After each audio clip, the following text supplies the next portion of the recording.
All right, happy Friday and good evening, everyone. It is 5 o'clock. We have quite the crowd today. This is exciting to see, to get some public participation.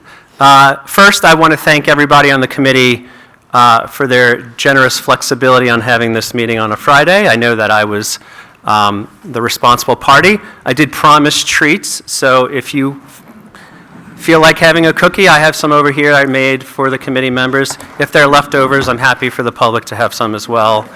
My wife made them, not me, so I need to give her credit. But I do thank everybody for being flexible and moving the Wednesday's meeting to Friday. A couple other things before we get started on the minutes. I just want to remind committee members a couple things. We talked about last year having the need for more civility and respect as a committee, and I just asked as we ask questions, as we talk to other individuals, whether it be our own members, department heads, folks in the town, administration, that we do that respectfully and civilly. I've gotten some complaints from people about that, and so I just wanted to address it and remind us that we're all here for the same thing. While we might have difference of opinions and approaches, I think treating people with that respect, no matter what position they hold, is important. All right. Why don't we get to the minutes? Can I say something first? Sure.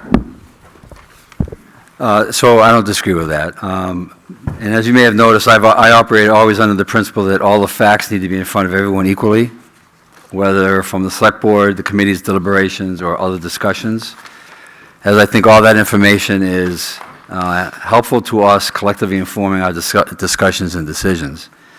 So to that end, you should know that Chief Cobb and I had a discussion outside after the meeting last Thursday, where she highlighted that she indeed references the police cruiser in her comments to the Budget Committee on December 20th.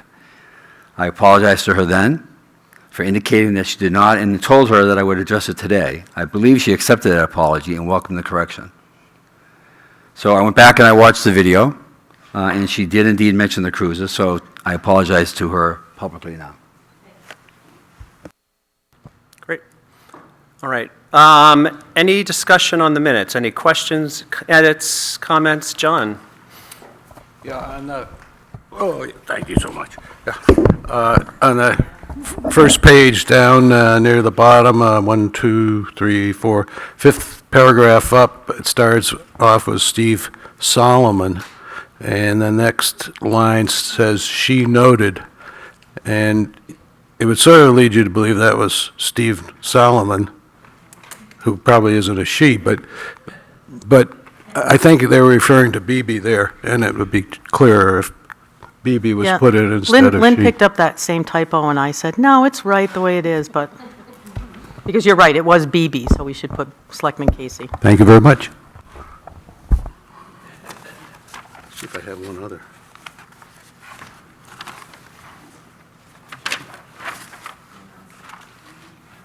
Oh, one other one. Yeah, go ahead. On, this is a little one. On page 4, second paragraph down, it says, however, the largest feats, I think, are feeds of motor vehicles. I think it's fees, but, yeah. So.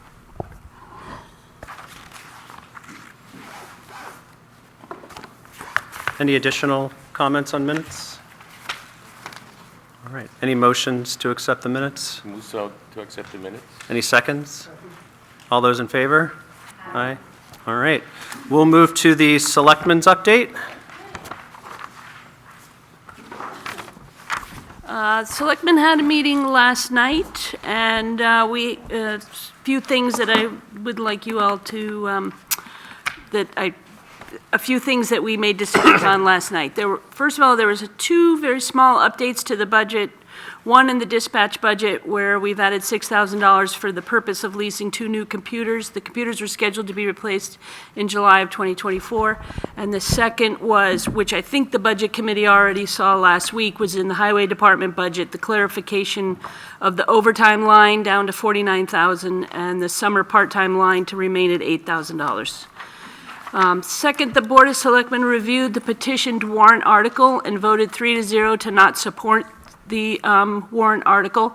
The warrant article will be on the ballot for this year's town meeting in March. The two main reasons that all three selectmen voiced for not supporting the warrant article were, number one, the owner of the building next to the police station was not approached before filing the petition, and two, the police department has not voiced a desire or need to purchase the next door property. And my opinion as well, I also didn't support it because I didn't feel there was a plan for the use of the proposed property, and where we have so many upcoming projects coming up, I didn't feel that the town could really afford the $900,000 for that property that might sit empty for many years. And right now, it's being used as housing, which I think is very important for the town. Third, the Board of Selectmen reviewed the balance of the ARPA funds account. Lynn reported the balance of just over $130,000. I'm sure we're going to talk about that tonight as well. The board voted to use the remainder of the ARPA funds for two purposes. The first will be any related expenses with regards to the planning for the police station, including the $40,000 that has already been billed to us by Colliers, and the second for the Academy Building renovation project.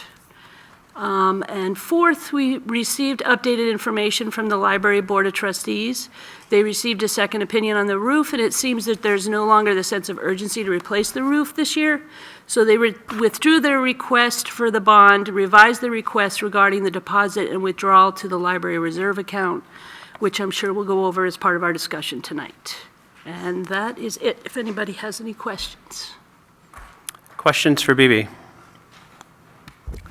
Will we, it's not necessarily with regard to last night's meeting, but will we be looking at the Select Board's response to the Budget Committee's reserve, the white paper we sent over? I think the Select Board looked at it a couple of meetings ago, and I know it was handed out.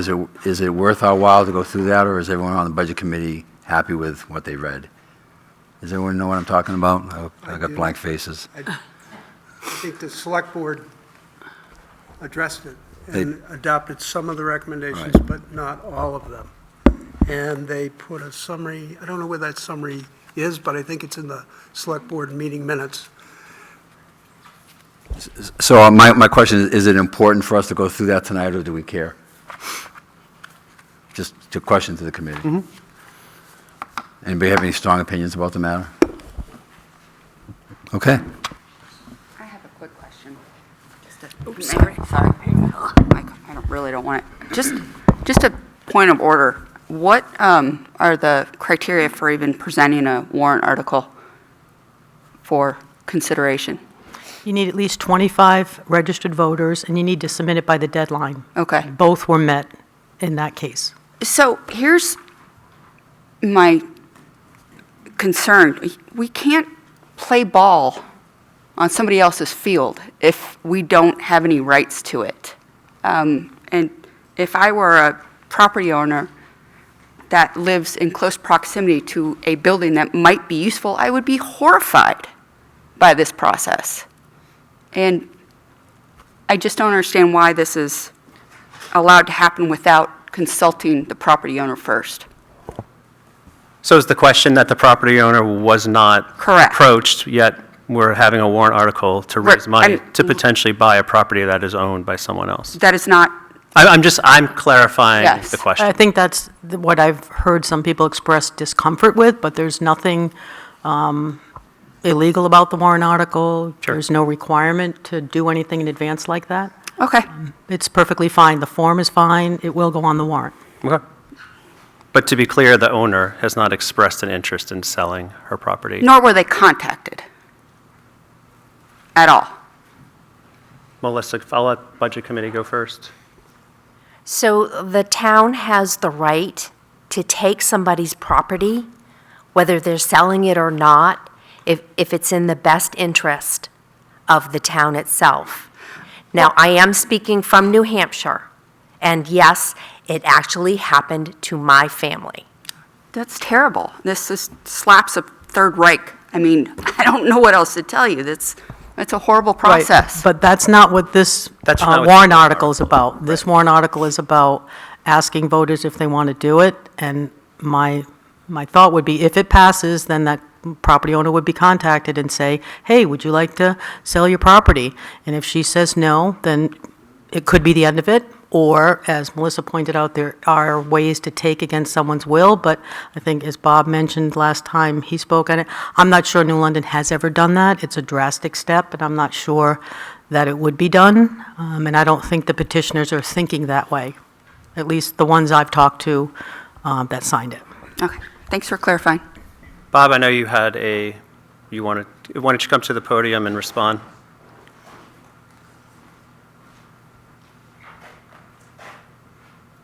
I know this is on your agenda for later on, so I won't address the whole issue, but I would like to respond to that. The fact is that when the petition was drawn, I came up with the idea. I talked to some people. They thought it was a good idea. I came up with some language. I talked to some others, and they immediately wanted to sign it, and I let them do so. I then tried to reach out to the property owner, Mary Ann McEnroe. I didn't know how to reach her because she no longer lived at that house. I wasn't sure I was going to knock on the door even if she did. So I found a phone number, which I think was her phone number. I called. It sent me to voicemail. Voicemail was full. I could not leave a message. Subsequent to that, a couple of signatures later, some people mentioned a mutual friend of mine that she might be interested in signing the petition. I asked her about it, and she said, oh, my goodness, I'm very good friends with the owner of the property. I said, great, could you reach out to her and ask her if she would reach out to me or allow me to reach out to her to discuss this? I didn't hear back at first. A few days later, I heard from my friend who, not in these exact words, gave me the message that, no, she didn't really want to talk with me. I understood that clearly as a way I might react myself. The background of it is that back in 2018, the Selectmen were talking about a new police station, but also talking about what could be done on this site, and included in that conversation the possibility of acquiring that property. Kim, and she can correct me if I'm incorrect, was asked to reach out and ask if she was interested in selling. The response, as I understood it, was that it was not on the market, but she would be willing to talk about it if, and she had a criterion, that she needed to be able to find a place that she was comfortable moving to and living in. But she was open to discussions. The Selectmen then made the decision at a meeting I was at that they did not want to pursue the matter further.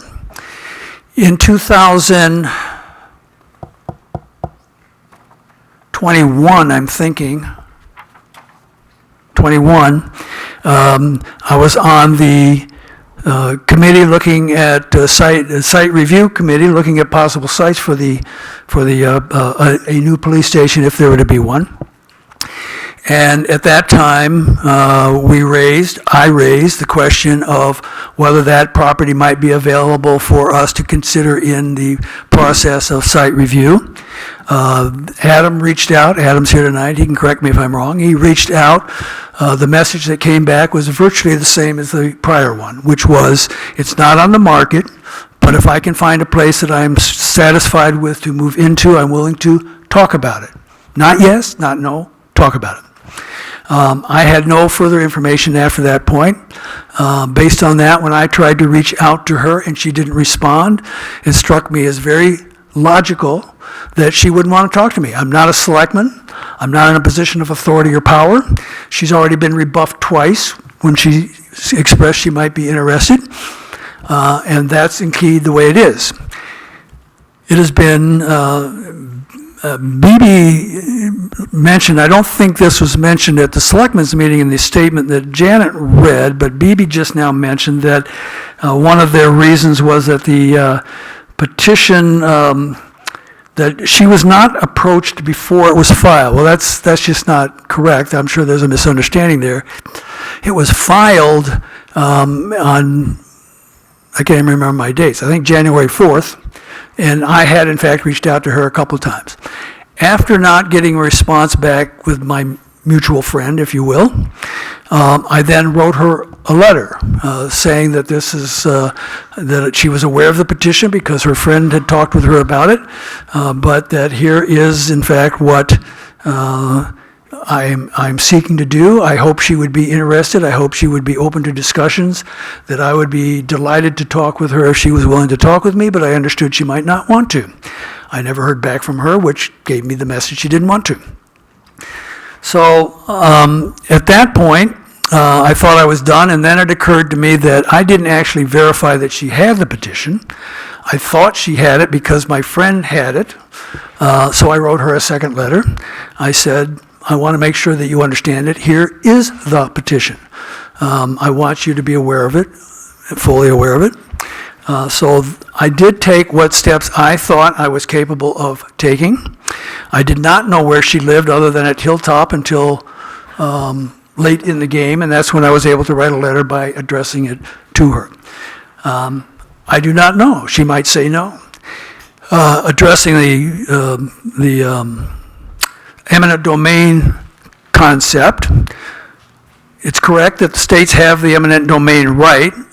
There have been some modifications, and I haven't been involved in this in years, but at the time, 20 years ago, there had been some changes that basically came out of Pennsylvania, I think. Changes that said you cannot take property by eminent domain unless you have an overriding municipal purpose that cannot be solved in some other way. So probably you couldn't do it. Technically, the selectmen, if they chose to do so, the selectmen, to the best of my knowledge, have always been of the opinion you do not go out and take people's land by eminent domain. That doesn't mean this Board of Selectmen couldn't do that. They could do that, seek to do that. My humble opinion on the state of the law is that you're not likely to succeed. I don't think it is a good way to approach. Bob, could I interrupt, and just for time's sake, so that we, Okay. because we have a lot to discuss, is there any other Absolutely. words about this that you want to express? I just wanted to make sure that we understand that, yes, I did reach out. That is an incorrect statement. And I have tried to do this in a proper way, and I hope that she will be willing to talk. The idea is that the selectmen would talk to her and talk about a sale. Yeah, go ahead. No, I really appreciate your explanation, and yours too, Bob, and I don't fault you for exercising what is apparently your right. I guess it's just the right itself that I kind of took issue with, but if it's just my feelings that are in jeopardy here, I'll deal with it. I just was kind of shook by the principle of the matter, so thank you for the additional explanation, and thanks, Bob, for thinking outside the box. Absolutely. You could always run for the House and introduce legislation to change I got to it. get a house myself first. Okay, yeah, absolutely. So to be clear, the selectmen voted that they do not support the warrant article on the grounds that there's no purpose of the property, nothing, there's no plans to use it for anything. Because I also recall a couple of years ago, and I apologize, I live off the road on Pleasant Street, that there was plans to potentially purchase the building, and the folks that were against purchasing that building used that very similar argument of, we don't want the town to get into the real estate business, there's no purpose, we don't have a police station there. So I feel like there's some similarities, but now just some differences because it's a different property. So, okay. And I also want to say that I also mentioned the other night that I appreciated that this warrant article was filed because it's allowing us to have this conversation, which I think is really important, so. Great. Are there any other discussions from Budget Committee members on this petition warrant? I don't want to be... You've talked about the selectmen's position on it. I'd like to respond to that when it comes up, if you're going to talk about it separately. I mean, I think we can, John just made a comment which I agree with. Let's not come back to this, so we can discuss the petition warrant article. So if there's something else that you want to discuss or review with that and find to have that discussion. I will try to be as brief as I can. I want to point out that the first step in my thinking on this and bringing this petition is what many of you have heard of is the decision-making tree concept, that you look at something and you say, what's the alternative, what's the alternative, what's the solution to that alternative?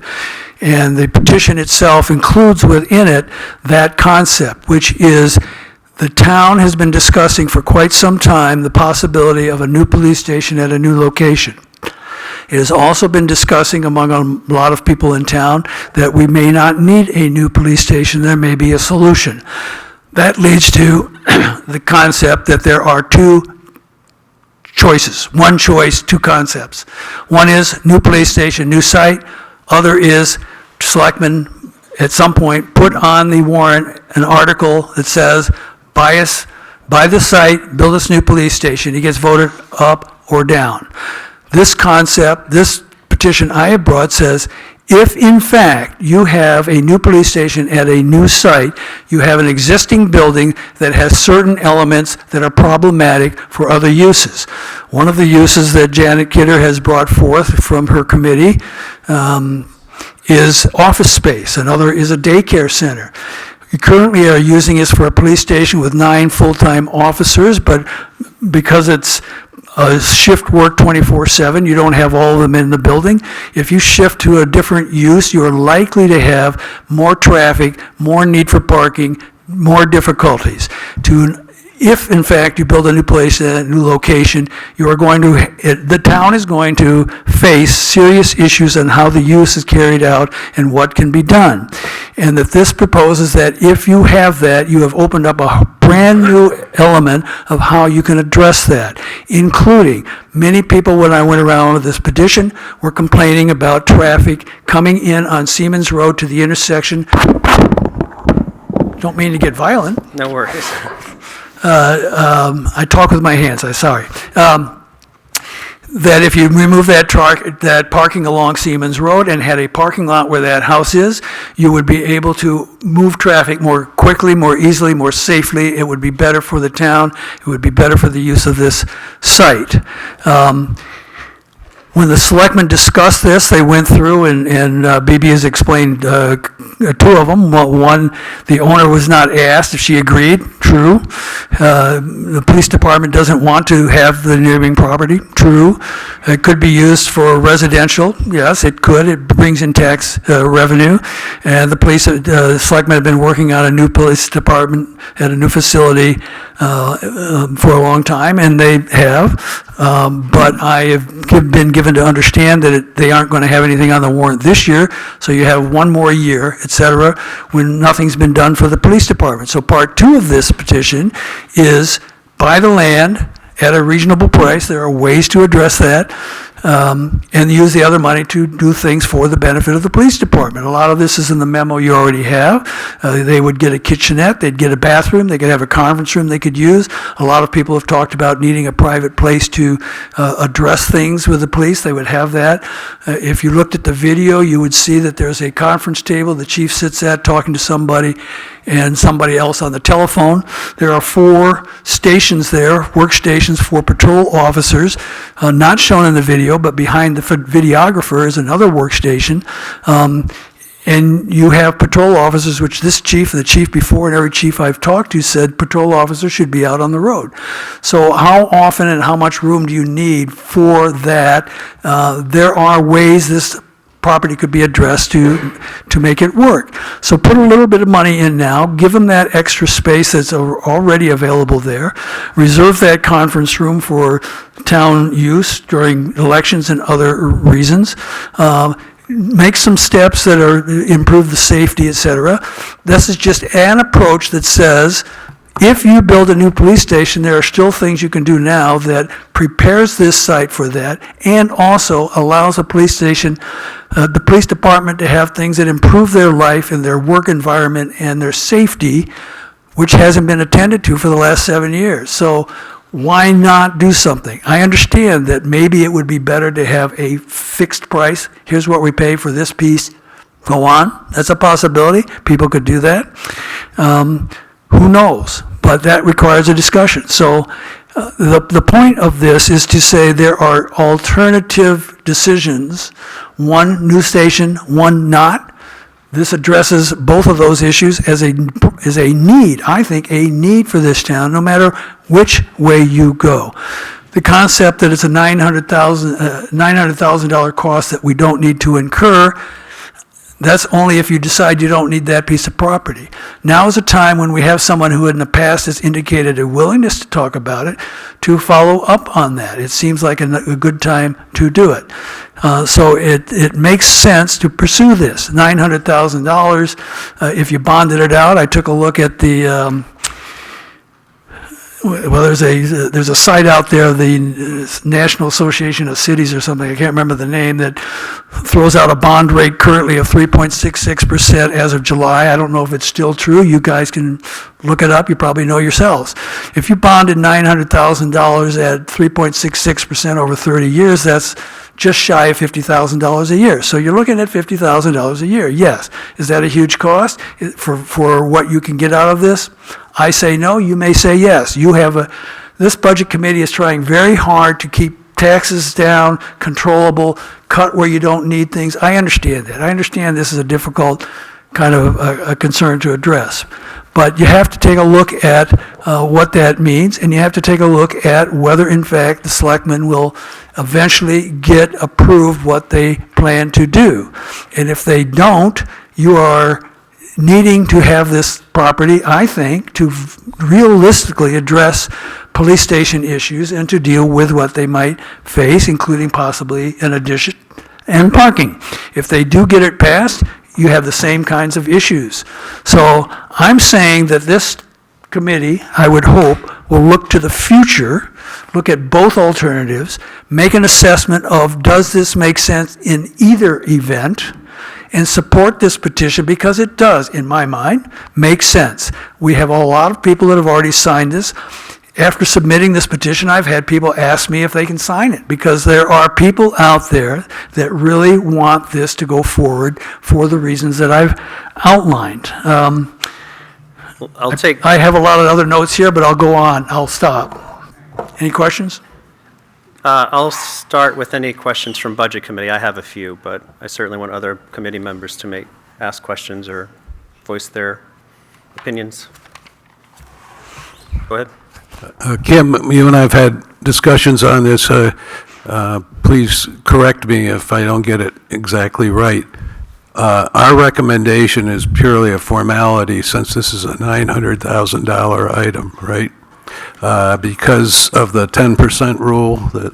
I don't know if it's a formality, it's a requirement. You're supposed to guide the voters to say whether or not you think... But we can, no matter which way we can go, the voters, because of the 10% rule, can overrule us. Unless you cut your operating budget down significantly, yes. Right.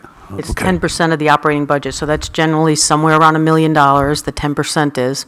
So even if the Budget Committee did not recommend this, town meeting could recommend it and still be under the 10%. Is that it? Any other questions, comments? I'm confused. I apologize. Okay, so The 10% rule based on, are we talking Right, so the the P&I 10 10% rule? Right, or so the another? 10% rule says that town meeting can only increase Okay, what the Budget Committee recommends by 10%. gotcha. Okay, thank you. Yeah, Charlie, go ahead. Bob, had you given consideration to seeking a right of first refusal as a means of allowing for a more detailed plan that then could be considered? I have not, my assessment, first of all, the college has a right of first refusal on the property, so that is a glitch in the proceedings, I suppose. And that would depend on whether the college in their financial situation or wanting to undercut the town's efforts would exercise that based on what the town came up with for a purchase price. Generally speaking, the way municipal government works, to have a right of first refusal has a long-term difficulty to it it, which is that usually somebody who comes in and offers to purchase something will want to have a first refusal right exercised within 30 days. And you can't do that in town government because you have to wait to the next town meeting in order to get an approval for something. So I think that's an unlikely alternative. You had a second part to the question here that I meant to read. That was it? So Bob, my couple questions, I don't want to assume, did you write the warrant article? I did. Okay. So I just want to understand, so the thought is that this land could be purchased. Yes. It does not have a use immediately, correct? If it was accepted and it was sold, there would be no immediate use for the property. Depending on how the selectmen reacted. Correct. Yes, it is possible that there would not necessarily be an immediate use for the property, which raises some interesting concepts in terms of negotiation on sales. We have talked about appraisals in the past. I've asked the selectmen if they would reach out to her when I presented to them, and I asked if they would get an appraisal. I don't know whether they've actually reached out to her, though they've apparently heard back in some form. But in real estate, and I'm sure many people who have dealt with real estate are aware of this concept, sometimes a buyer and a seller say, all right, we'll agree on an appraiser, come up with a price, and that's the agreed price. Or sometimes they say, I'm not comfortable with that. They each pick one, they pick a third. The three come up with a price, and they all agree to that.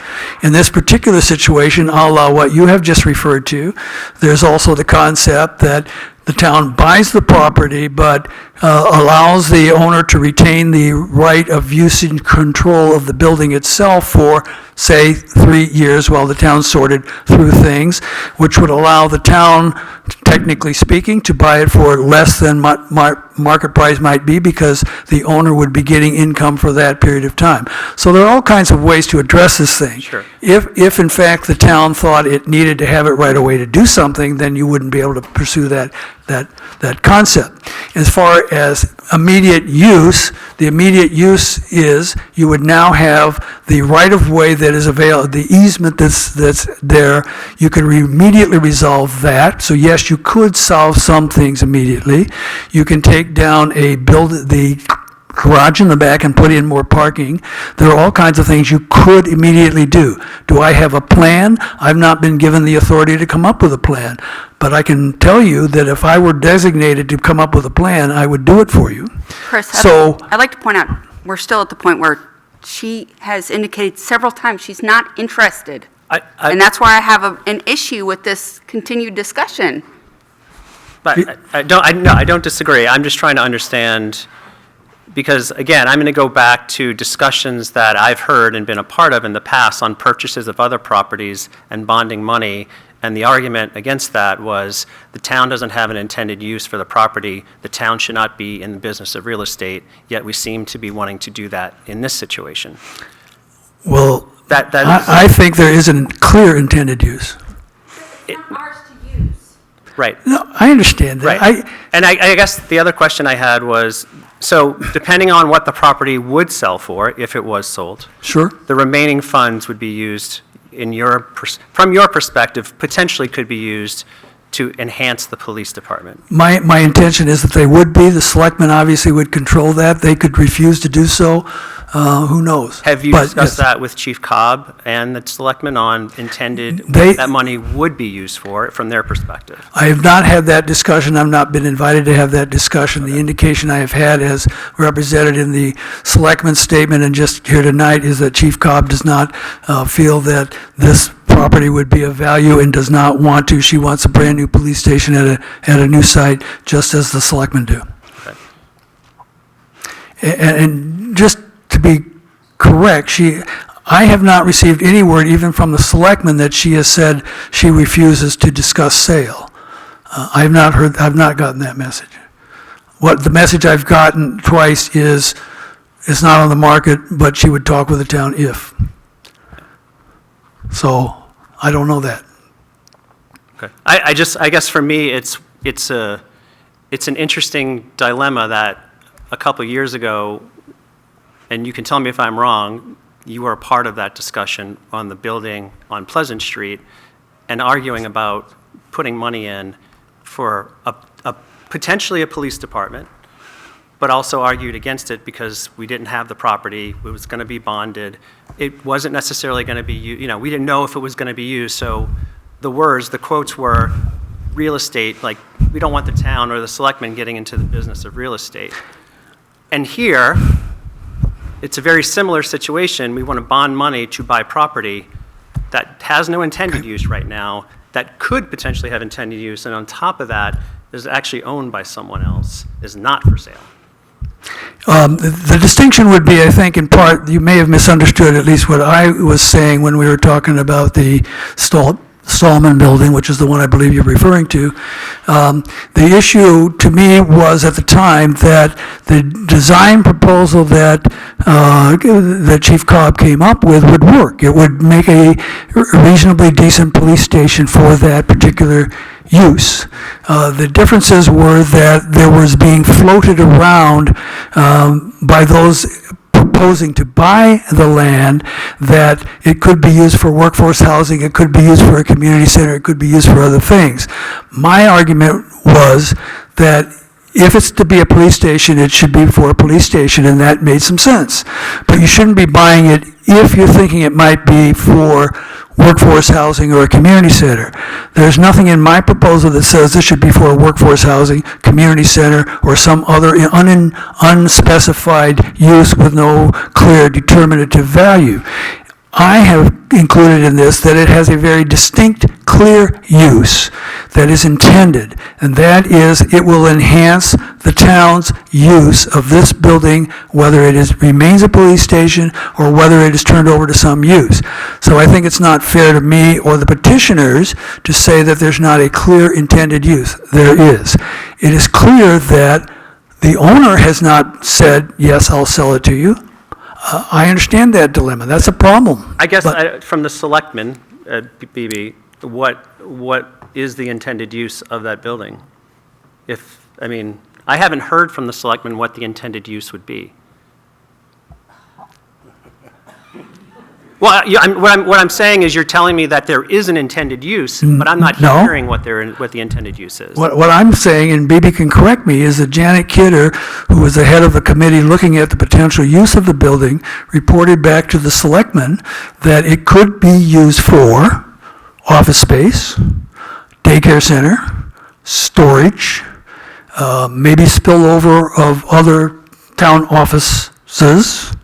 I don't know if there's any more. It's right there. That the Bucher building could be used for those different Right, purposes. I'm sorry, yeah, Bucher building. Yeah. Right. So the Bucher building, not the actual property that is asking to be purchased? Right. Okay. That was my questions. Thank you very much for hearing me out. I appreciate it. So Kim, is it something where we want to take a vote as a budget committee? Well, at some point, you're going to have to, whether it's, Sure, Joe? All right, Joe Cardillo, just a couple of questions. We haven't received a report from Colliers yet, correct? Okay, I was just curious if there's been any progress. My last understanding, at least as I've followed the meetings, that sites that were suggested by Colliers to look at, there was the final three. And the final three included 2 sites owned by New London Place, correct? One that fronts County Road, and the Bewley property. They're both Bewley properties, but the one that fronts Newport Road. And the third site happened to be right here.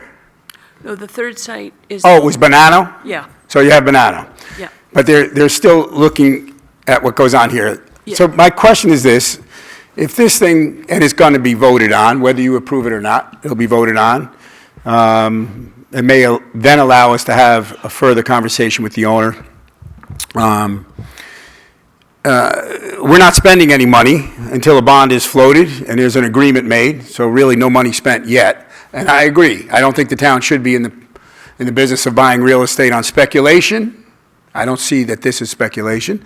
There were sites that I thought we should have bought on Pleasant Street, next to the highway department for future use. That was turned down by selectmen. There were sites that I think we should not have bought, but I wasn't a resident of the town, and people know my feeling on where the skating rink is and what I felt was ultimately a devaluation of the New London Inn, having to buy that site. But be that as it may, we've made decisions to buy property and not buy property at different times. By putting this on the ballot, it allows us to have at least a conversation. And my thought, just to wrap this up, goes down the path that the voters might decide, we don't like Bonanno, we don't like, I mean, in my workings, and I've worked on this extensively on the committee, we even heard from our two representatives from the police department, they didn't like the county road site because it exited into a residential neighborhood, et cetera, et cetera, et cetera. To me, what came out of the last vote on the Bewley land was people kind of liked where this police station was. I'll be the first, not the first, but among those who agree that our police department needs some work done to it. There's no question. Is it a new home? Is it a renovation? Let the voters decide. But I also look at that piece of land that if we want a brand-new building, we also had a plan, whether it was Harriman or the other plan, that said we could build a brand-new police station on this site if we were to acquire that piece of land. And so I think it's just part of the process. If we vote, however you vote, whether to approve this or not approve it, that's your vote. But the town people are going to vote. It doesn't mean we're going to spend the money right away. It does mean we have a conversation. And if the voting public decides those other sites aren't really where we want it, we really do want it here, it affords us the opportunity to say, now let's explore whether we can build a brand-new 10 or 12,000 square foot site. Maybe we go a little bit more, or building a little bit more vertical. We've got space. You know, I think my questions have been answered about what sites were finalized, but I think the reality is we won't be spending the money until we bond it, right? And we don't have to bond it until we have an agreement with the town and until we get back a report from Colliers, which we haven't seen. So I think, you know, I just want that on the table, that it puts, again, another tool in our toolbox to look at another option. And yes, I was involved in plenty of conversations over the years that we understood Mary Ann would be willing to talk to the town. So I don't think this has been represented accurately, that she doesn't want to sell.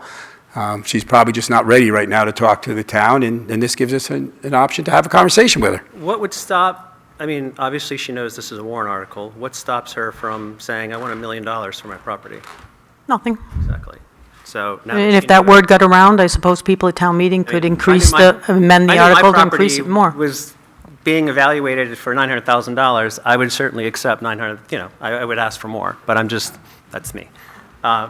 Lindsay, you had a question. It's just a point of clarification, Kim. So what this warrant article is basically saying, that we're going to allow the town to vote on a person's piece of property that she has not expressed any interest in selling as a town, collectively. That's great. Okay. Could be a read for her. Okay, any other questions or discussions? Hey, go ahead, Lou. If you wouldn't mind that. Bob Bauer said I have a question for you. Point blank, is the end game to force the police station to remain in its present location? No.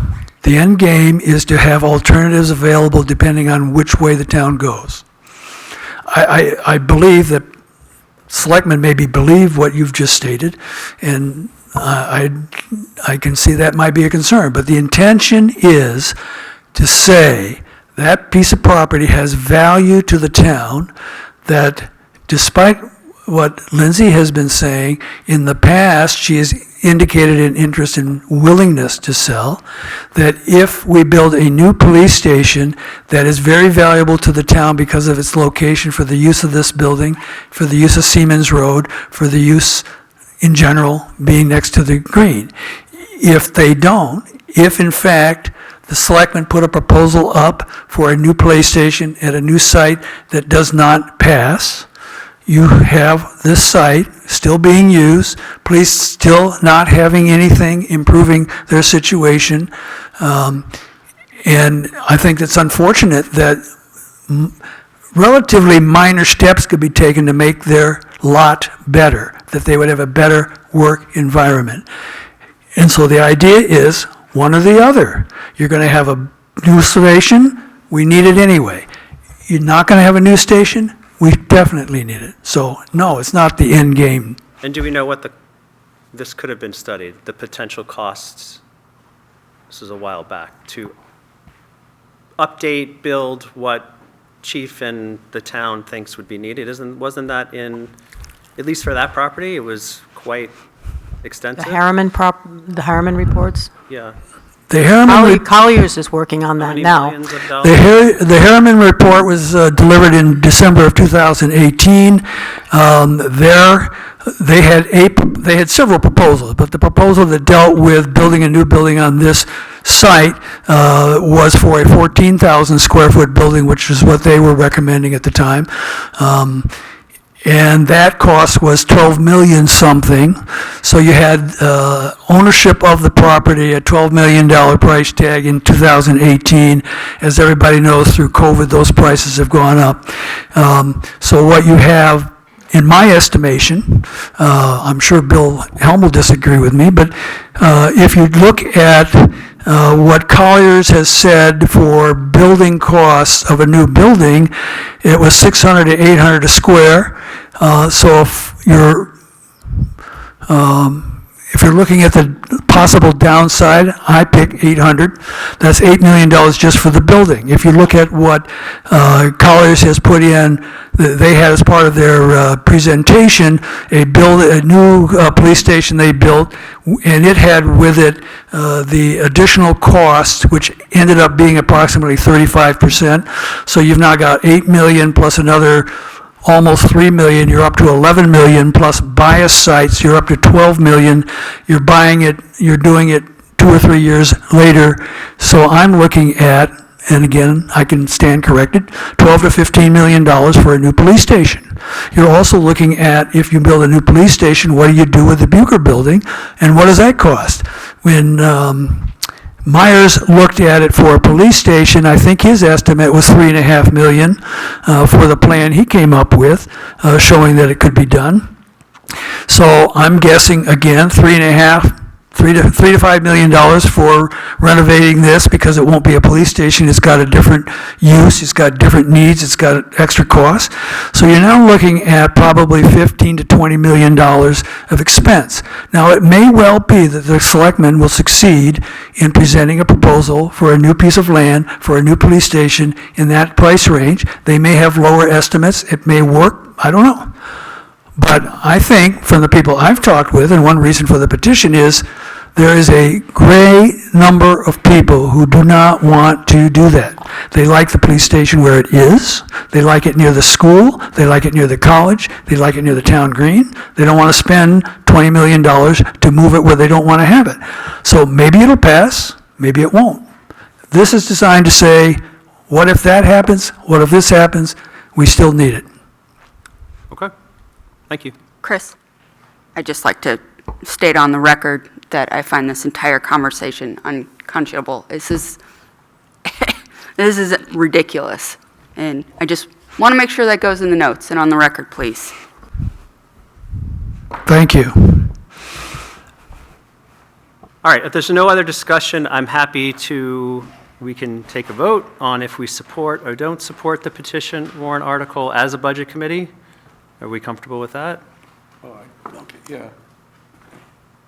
You're going to have discussion at some point. Well, After you move the, okay. You want to do it now? do you want to move a motion, or do you want me to move a motion? Well, you can move the motion. And, or any other people want to move a motion? One way or the other? I'm happy to, but I would move the motion to not accept the warrant article as written. Or you mean recommend? Recommend. You're going to recommend or not? Yeah. Correct. So my motion is to not recommend. Any discussion? Any discussion? Go ahead. I would have to disagree with that, not recommending. I think that what we're doing is, the public is going to have the opportunity to vote at town meeting on whether this passes or not. There's a lot more of them than there are of us. I don't think that we should be cutting them off at the knees. They can cut themselves off at the knees. They can just say, we don't want to do it, or they say, we can do it. But I think to say that if you do want it, that we're not going to fund it is inappropriate. Maybe I'm misunderstanding, but we're just similar to the selectmen. We're just recommending that. So to your point, whether the selectmen and the budget committee both say we don't recommend it, the town voters can still vote for it. Well, you're absolutely correct, because of that So- 10% rule. So, Yep. yeah, so that's, But I'm just saying I disagree with that. I don't, But I mean, okay. I guess when you come right down to you're sort of right, it's a moot point, because the town will vote. The vote will, the town will vote the way they want it, and what we have to say is rather insignificant. Well, I mean, I think we I also think they wanna provide- know. I mean, you're they the budget provide committee. some You background know, of like, this is- what other people have discussed it more, have their opinions. So Yeah, I think, Yep. yeah. Right. I mean, I think it's important. I mean, the Budget Committee is the one you're giving these recommendations on all of the things that you're presenting. It's important. I mean, I get it, what you're saying. It's going to go on regardless Right. of what any of you say. And town meeting voters, just like the rest of your budget, they have the last word on everything. All right, so we have any other? I have another point, and that is, I think it's really difficult to put, personally, I feel conflicted, because Lou asked the question, Bob, what's your intent? Is it to deny a police station and keep it where it is, a new police station and keep it where it is? That's not what this vote is about. And I don't want to vote on something where anybody in the room or anybody on this committee views that it's a decision that I've made in my mind to support or not a new police station or the remaining, or this police station to be renovated. The question is really about the future and what Bob's bringing forward that I hear out of that warrant article suggestion, and Joe Cardillo's comment is, if we're looking to the future, land is not easy to get, and we've got something that's close to us. Do we want to be in that business or not? Do we want to be thinking that way or not? And the whole complication that Lindsay is bringing forward is very valid. And I would suggest with the Bewley property, the same principle of, you can negotiate your price up because you know that's the one the town is going to pursue. So I'm very uncomfortable having a vote on it and stating an opinion because of the way it's going to be perceived. You can certainly recuse yourself from the vote. I understand. And that's my opinion. Mark, go ahead.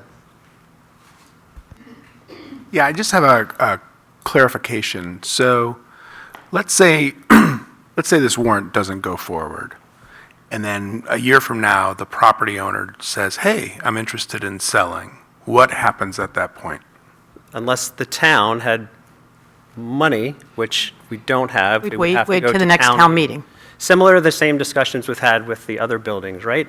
That we've looked to purchase, but there was opposition to the purchase, whether it because of intended use or no intended use. We can all make the arguments or what we think the arguments are, but we would have to wait till the next town meeting to buy that property. Right. So it'd still go in front of the town. Correct. So 3 years from now, next year, if she- 5 years from now. Yeah, and if the selectmen or the town decided that, yeah, it could still come across.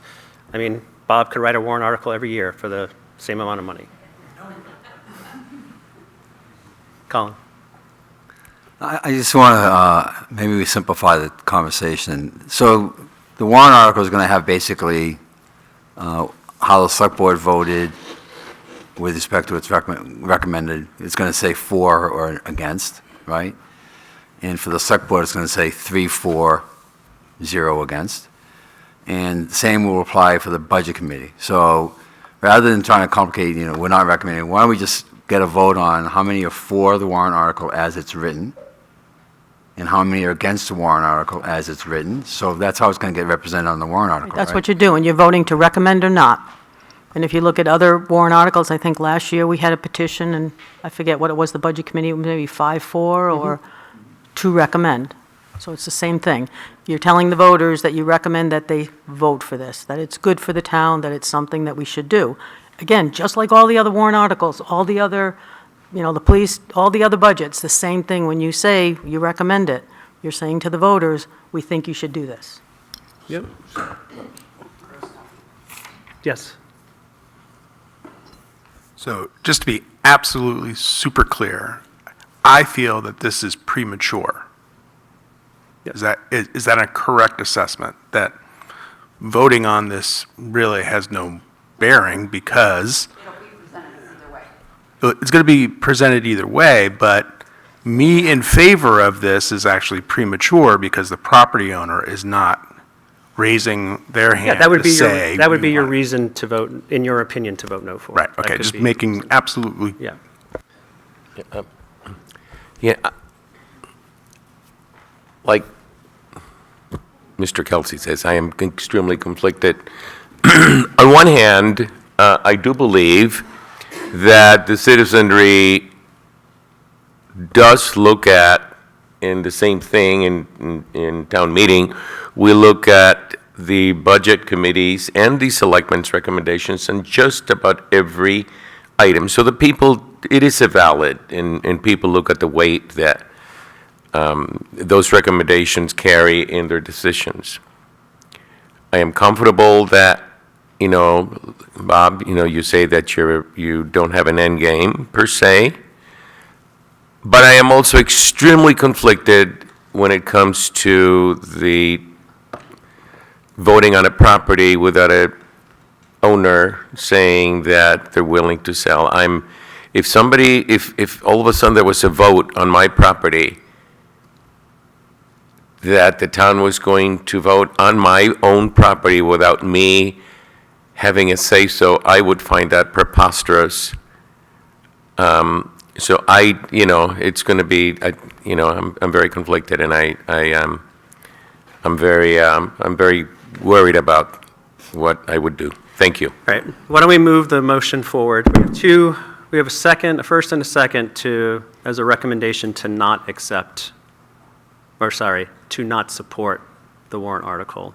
Do not recommend. Do not recommend. So all those in favor of not recommending, say aye. Aye.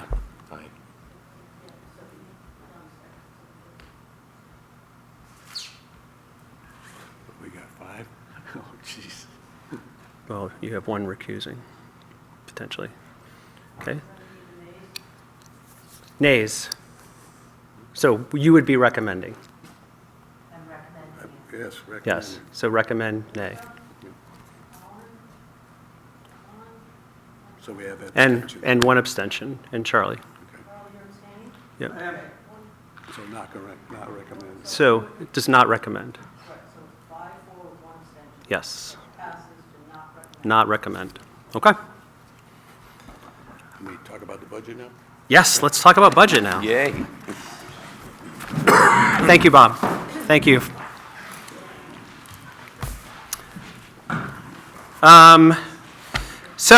Kim, do you want to walk us through all the papers that we have in front of us? Because we got a lot of new ones. So just to make sure we all understand what we're looking at as we go forward.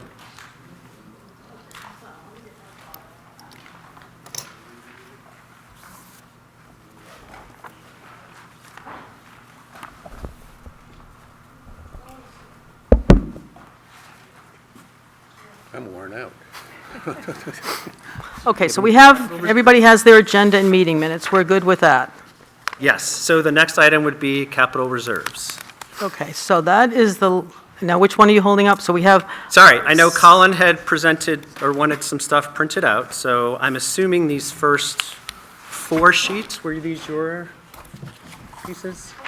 The PowerPoint presentation is mine. It's an outcome of previous conversations around the table on trying to take a strategic approach to reserves and capital investments. So Thank I took a shot at trying to structure that conversation for us. Okay. If the people are interested in that. Okay. The Excel, excuse me? Good. The Excel spreadsheet is just a redo of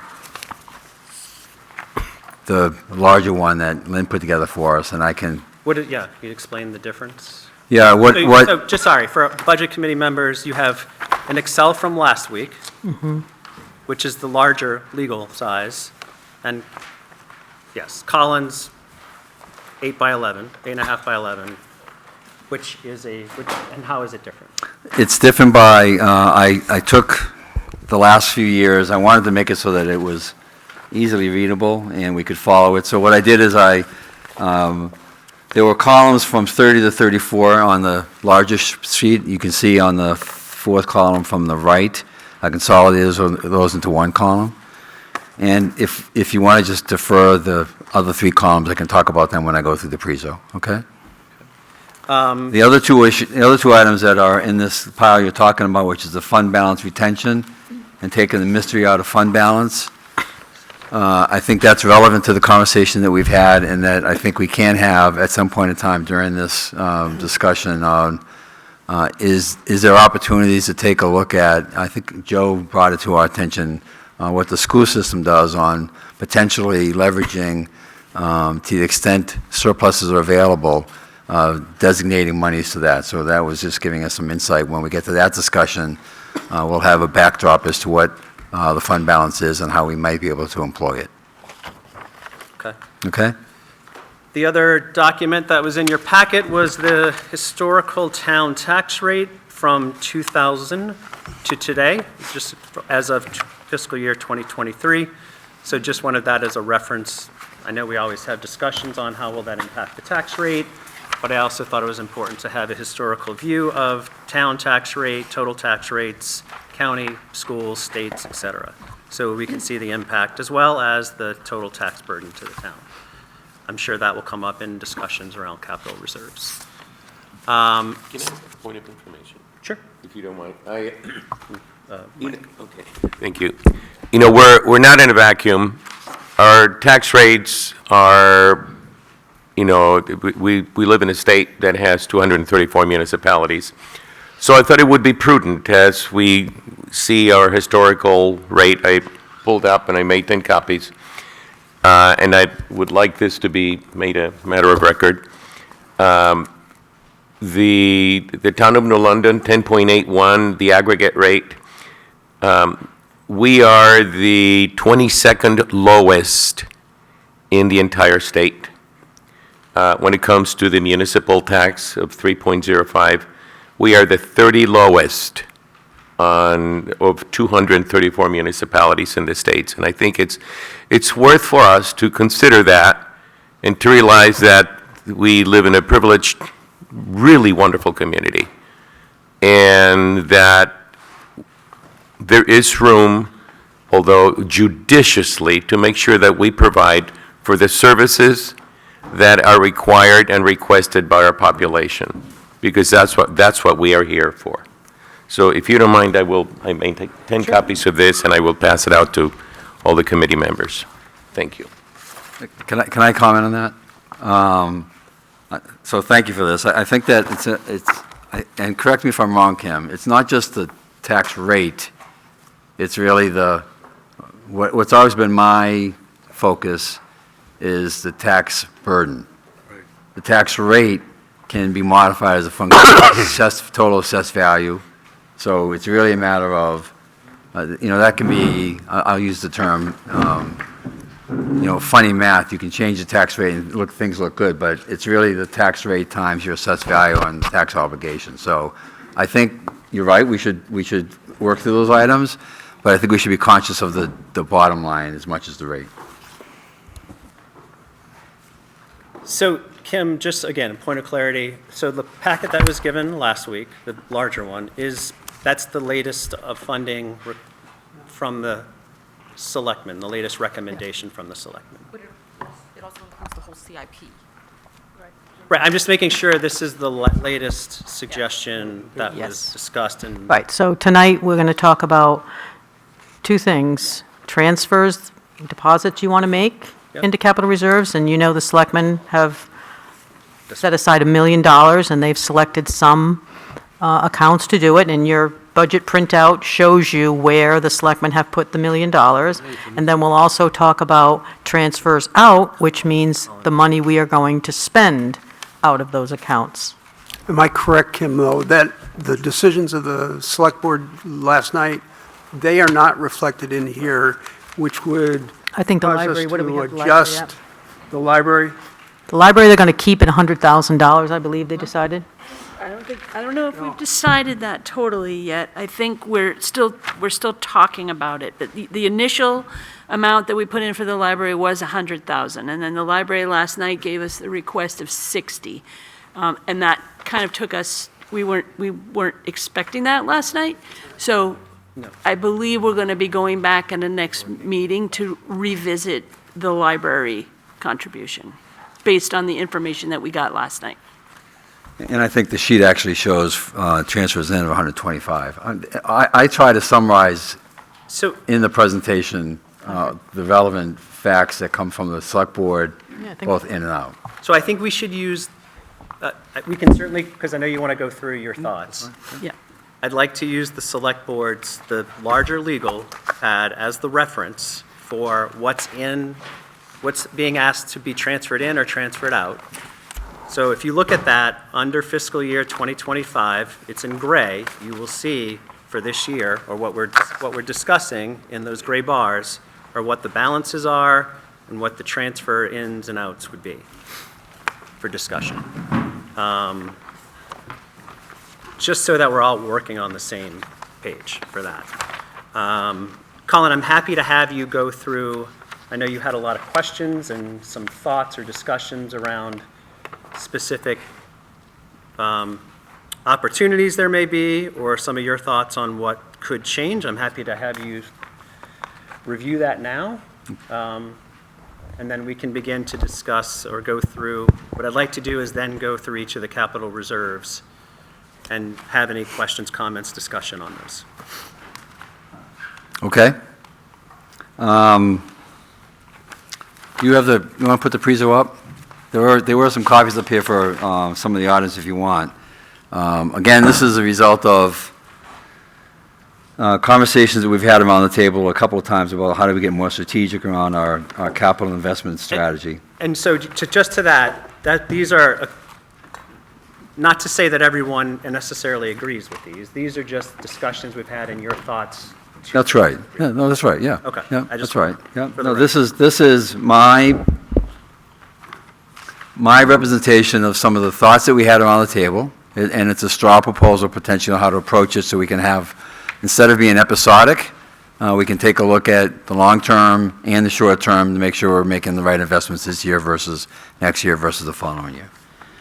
So if you flip to the first one, the process that I went through, just so you can appreciate it, is I assigned the reserves and the CIP on the big spreadsheet a priority category. And my view of priorities, Do you public, want to tell us what we're looking at? Sorry. I think, I just noticed people are moving things around. the presentation, the prezo, I'm on page, yeah, on the PowerPoint. Okay. Yep. And it's up on the screen. Well, it's on that screen. So, yes, the PowerPoint. I'm on the page that is titled Process. So I thought of three different things. We talk about public safety and asset management, and then the master plan. And effectively, my proposal, and we can talk about it, and you'll see my charts follow this proposal, is effectively safety comes first when it comes to our capital investment plan. Protect assets is second, and then address our future requirements third. Now, in a business world, there might be a balanced approach to that, right? You try to optimize your past versus your current versus your future. How we want to do it is a different issue. The second thing I did is I mapped the reserves on the spreadsheet to these categories. So if you look at the Excel spreadsheet, I'm not asking you to do so, but if you do, you would see a column that says priority on it on the right. My view. Anyone can have a different view of it. I don't think the view is as important because it's really just contextual for our conversation. I also provided a proposed source of funds for those things. So you also see funding source options. So reserves are a funding source. Prior to last night, ARPA could have been a funding source. A bond is a funding source. And that was important last conversation because the library trustees were still floating the need for a fairly significant roof replacement. And that's why I had asked for information on the 1% rule with respect to principal and interest. I don't think that's applicable anymore. We don't have to worry about bonding issues or have a conversation about bond because the library took all that off the table. And then the final thing I did is I laid out a funding source on that spreadsheet so you can see basically what are our options and for 2025 what might be our source. And I'll summarize all that in this chart so you can go back and forth if you want, but I put it all on the charts. The next thing I did is I dropped the items to be approved by the voters, specifically the article on the warrant, below the line. So if you look at the big spreadsheet that Lynn passed out, although I think it might have changed the most recent one, it had the Bob Bowers article above the line, but I think it's below the line now. But anyway, I dropped them below the line. And then I've highlighted future pressures later on the chart, and then I summarize the spreadsheet data in this presentation. So listen, all I'm trying to do is set up a framework to have a conversation around what's our current ask against our current funding sources, and do that in a very simple way, and what are our known future challenges against the possible future funding sources. If you flip the page, and again, this is based on my categorization of ABC priorities. The next page will kind of tell you, if you look at the 20 reserve categories that are played out in the spreadsheet, I've got 10 of them in road public safety, 6 of them in current asset management, and 3 of them in the master plan. You might want to know where the other one is because that's only 19. It's related to the category called in the reserve called master plan update. I didn't know where to put it, so I left it off. The 2025 ask basically shows you that we've got 3 asks in the road public safety for $728,000, and the select board has funded $700,000 for 3. The current asset management, there were 3 asks of $396,000. I'm rounding. The select board funded $250,000. The master plan, the select board funded 1 for $50,000. And I dropped, as I said, the McAnoo property and the police station CIP designation. Both of those things, if they were going to be floated in, would be bond articles on the warrant, so I dropped them below the line.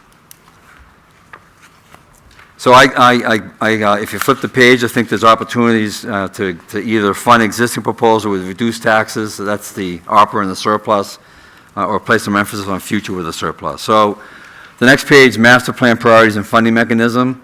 So I looked at, and if you can, I'm going to steal yours because it's available.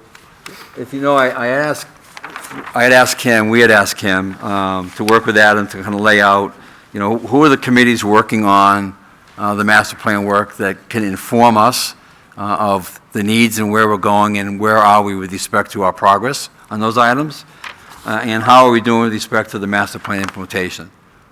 2 important items, I think, in general. So they're here. They're on your page. They're on your table somewhere. I don't intend for us to go through all that, and at some point in time, probably for the process discussion, Chris, later on, we can think about how we want to characterize the master plan and update this if we wanted to talk about spending some more time as a budget committee addressing where we're heading in the future and making sure we're prepared for it. If you flip the page, available funding sources. So just so we have clarity here, I think it's important that we're all on the same page, and certainly I ask anybody to interrupt me and, with a difference of opinion. I do think there's opportunities that exist to either fund the existing proposal with reduced taxes, and I saw that through ARPA and surplus. Obviously, ARPA's gone, and or place some emphasis on the future with the surplus. So if you go to the reserves, it's an in-year tax impact. And the select board is recommending $1 million. If you go to the bond, it's not relevant, but for the purpose of being complete here, it's an in-year and a future tax impact. And the fiscal policy limits, based on my calculations, we probably have $7 million worth of debt remaining, before you get to that 10% principal and interest rule currently. And that could change as other bonds close out. ARPA would be an in-year tax avoidance. There was $130,000, the select board allocated those funds to the police station initiatives and the academy building security.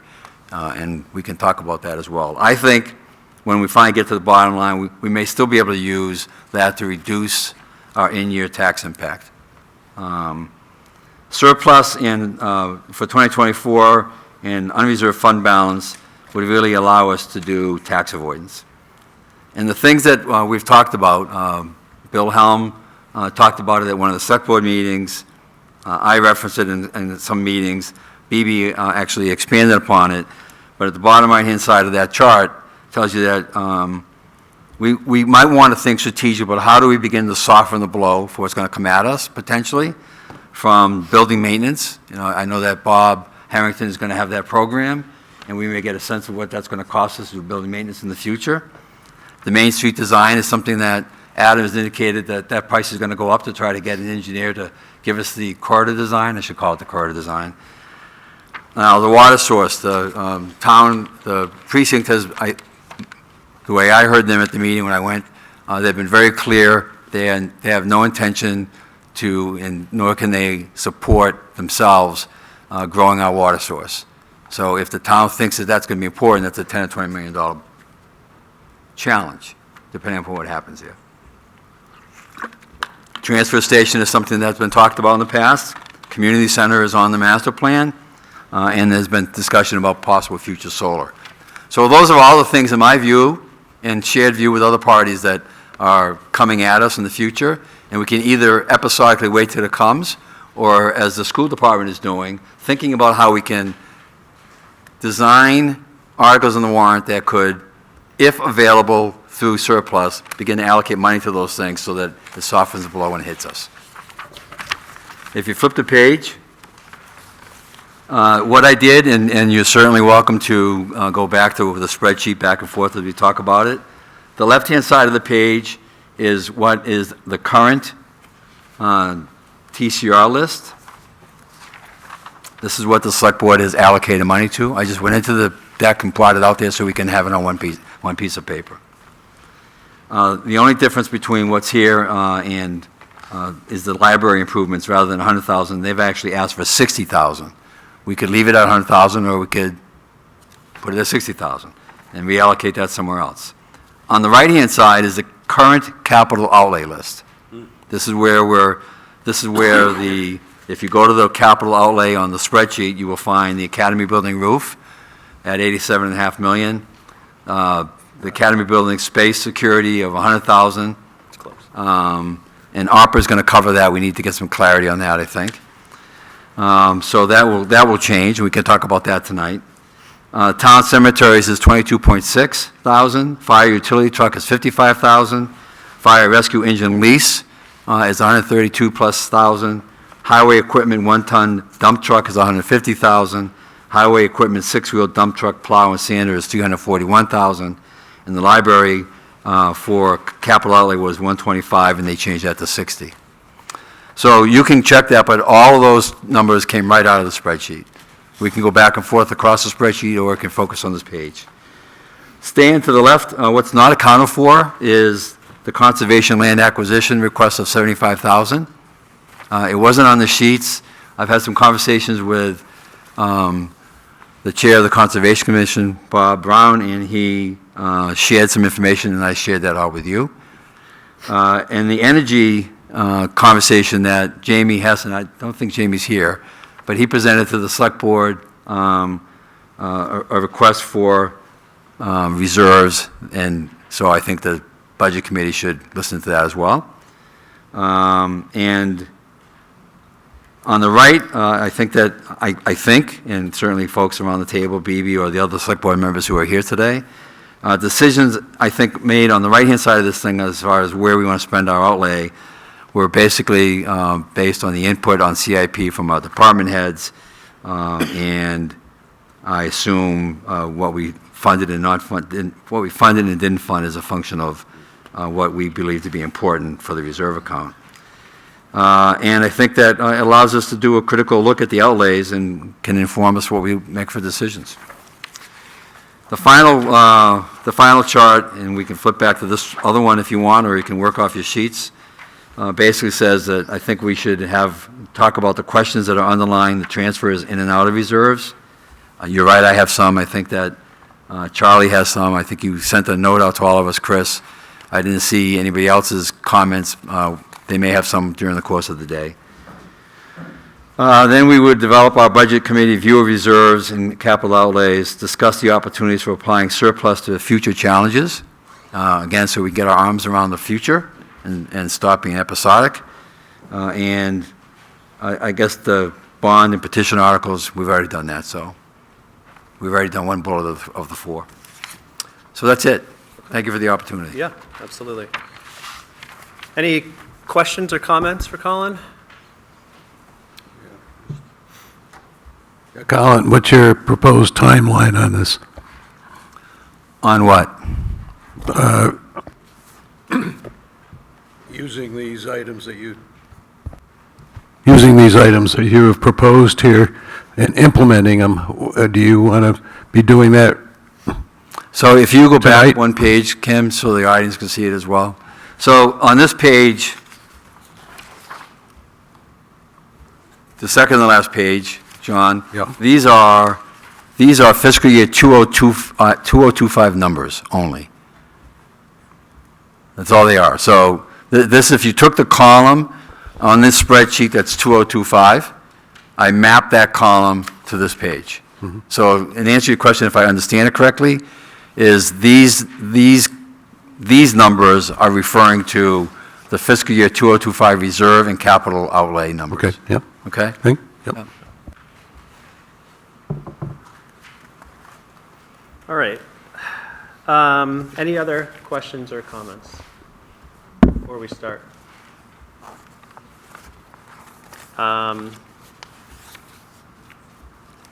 There's a lot of ways we could start. Do we want to just start with general government and going through those capital reserve funds and having questions or discussions on each one of those? Kim, I'd look to you or BB as well, as I think that's how we've done it in the past. I can't recall last year, but generally we've just gone down the list and talked about each one. Okay. That's true. Lynn was here too, though, so she can remember. Why don't we start with general government? So the capital reserve fund for 202 town building maintenance, right now in 2025 would have an ending balance of $62,833 with $100,000 removed for office space reorg and expansion and security upgrades, $88,000 for building assessments and, building assessments and facilities management, and $150,000 added for fire department repairs and new roofs. Just make sure I'm reading that correctly. I don't know what you're reading. So I am on the Excel spreadsheet, the larger one that was supplied, and I'm going through each line item for fiscal year 2025 for the proposals, Right? which show the transfers in and transfers out. So the in and out would be above the balance numbers, right? You're not reading the balance numbers. What's that? That has the fire department roof listed on it? It says fire department repairs, new roof fiscal year 2024, and it has $150,000. No, that's the No. allocation. No, skipped a line. The 150,000 is the in? Sorry, that's the town Yep, building yep. maintenance. Sorry. I was off a line. Okay. Yeah, so you want the 25 column. Correct. Okay. So we've got 87.5 coming out for the roof, or do you have 88,000? It has toggled It says between the 80. two. Is it lowered? It was 87.5, and then it went to 88, and then it went back down to 87.5. So I'm not sure which, it depends if you look at the CIP or if you look at the request that went into the select board. Well, it might get changed before we vote, so why don't we just use 88 right now? Okay. So you have 88, and then you have the 100,000 for the office renovations that is going to come out possibly. So an Right? influx of For ARPA. 150 in, 150 in, 188 out. Okay. So leaving an ending balance of 62,833. The 100 out. Well, we can remove the 100,000 because the select board agreed to pay for that from ARPA funds, Okay. so that can come out of the spreadsheet. So that actually would change the ending balance. Right, it would be 163,333. Okay. That's helpful. So I personally, and I would open up for conversation, I think we should separate what goes in from what goes out. Because we could have, in a particular reserve account, nothing going in and taking money out. So I just think it's rational for us to, we can look at each bucket, Chris, if you want, but there isn't necessarily a relationship between what's being put in and what's coming out. Doesn't have to be, doesn't need to be. So for example, on this one, if we use this as an example, the current recommendation is put in 150,000, and to take out 88 for the roof and 100,000 for the space reorganization and security upgrades. We could, after the conversation, and I believe we will after this conversation, see that in fact the 100,000 for the security upgrades is no longer required because of the ARPA funds. It doesn't mean that we change the 150. We can still leave that there. I totally agree. Okay. I'm just trying to get a clear picture of what, as things change, which just came up, what has changed so that I have a better look at an ending balance and look across, right? Because if we know that if we have an additional $100,000 in fiscal year '25, that could also change how you view the next couple of years, right? That's all. So any questions or discussion on general government, town building maintenance? So, just so I'm clear, ARPA is going to, is $100,000? ARPA is going to take care of the $100,000 for the office expansion. Thank you. But that did not change the selectmen's view on still funding that $150,000. Correct. Right. Okay. So if we, in the select board, changes that 100,000 expenditure for office space reorganization and security upgrades and take that out, Yeah. then we have 162,000 at the bottom of that line Correct. for future reference, right? Yep. So I mean, I think, I would suggest that for the purposes of that line item, if our goal is to try to make progress here tonight on each of the categories, we, and I don't know how you want to do this, Chris, you want to vote on each one of them, but I would We're suggest not, we... I don't think we're at a point of voting for Okay. capital reserves. I think tonight's a discussion Okay, on okay. and answering questions. Okay. We'll vote on everything in one meeting, Okay, but I think it's an opportunity to say, just like you said, well, now we have 162. Should we consider thinking about removing? We can make those motions when we vote. I'd also give an opportunity for Kim, department heads, to talk about the impact that that might have on their departments, because I also look out and see a negative balance into 2034. Obviously, nothing getting putting in there, but we see the withdrawals over time and where that would end with a balance, right? So I think I'd like to use this opportunity as more of a discussion for the capital reserves and see where people's strong opinions are or Okay. no opinions. okay. Yeah, go ahead, Lynn. I just want to add, while we're on the town building and maintenance, that we go through that fund very quickly with unexpected items that come up. So yes, we have some things listed here that we know are coming down the road, but I would caution against lowering it too much, because last year I was at a deficit. I couldn't request what I had already spent out of that account, or expected from that account, until I put the new money in from 2024. So just something to think And about. let's not also forget that we cut, and I don't know if it was each, I forget, Kim, maybe you can remind us, last year when we cut capital reserves in half, did we cut it equally for each department? No, and in fact, town buildings, for that very reason, was funded at 100,000, so it was one of the ones that was not cut. Yeah. So I know we have new committee members who may already know, but last year we cut capital reserves because of where we were economically in half. So, not saying we're catching up and adding 2 times the amount, but let's not forget that these capital funds were all taken, a lot of them were decreased by 50% or more last year. So again, any questions or comments on? So I have a couple questions. Yep. So the academy roof, has that been has that been out to bid? No, it has not. It has not. So I'm just sort of comparing to the library, right? With some inquiries in the library, it came back with, well, maybe it's not so important. How strongly do we consider that to be urgent next year? I think Bob Harrington has a ready answer for that question.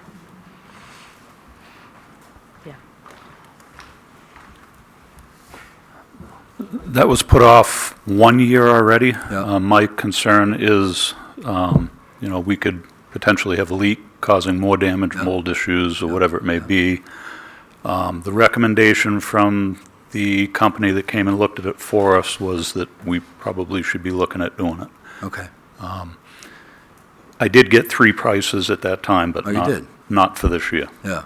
At that time, what were they? Off the top of your head? They were less than what I have now. Okay. listed. So you've increased it by some factor to Yes. accommodate that issue? Yep. Okay. All right. You might as well stay there. My second question was Whipple Hall. So I know that the Whipple Hall Subcommittee referenced some exterior needs, and I think we talked about this briefly at one of the meetings, and I just don't remember the answer, so. And we did patches on the roof, and there's concerns about the Whipple Hall envelope, particularly the roof, and the leaks that could affect this great investment we have here. So what are your thoughts about right now I believe the Whipple Hall is targeted out in 2029. I mean, you think that we can wait that long? Is that something, do you have any insight on that? According to the specialist that actually flew a drone up through there, there is a lot of work that probably should be addressed. Yeah. I don't see it making it to 2029. I can't remember, did they do work on the gutters? I don't believe they did. No, they did not. And They that need to was work one on of the All the gutter. soffits and the gutters and, yeah. So there's a lot of extensive work. We could probably put it off for a little bit. Maybe jump on board with this is a slate roof. The library's a slate roof. You might be able to get a deal on the 2. I don't know. You know, interesting you say that because the library, if I recall correctly, was going to replace the slate roof with a fake slate roof, which would be a lot less expensive. Is that something we consider here? Anything's possible. Okay. Yeah. So your thoughts are, what? I mean, if you were to, obviously we can't hold you to it, but if you were to do a guesstimate, is it a 2026 job? I mean, it's going to be a lot of money, I assume. I kind of wish Phil was here because his expertise would come in handy right now, but Okay. I'm thinking it could probably go a couple of years. Okay. Thank you. Yep.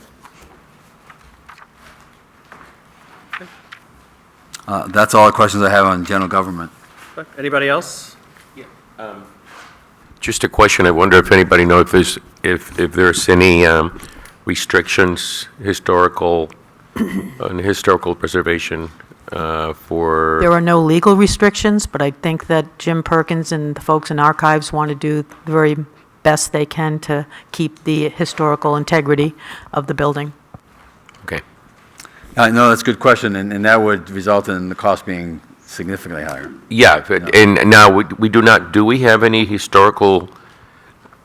National Historical Preservation Act designs on any of the buildings in town? Designs, I mean, this is listed Or on any the state. designations, I'm sorry. Yes, this is listed on the state registry, but that does not come with any restrictions for us. Okay.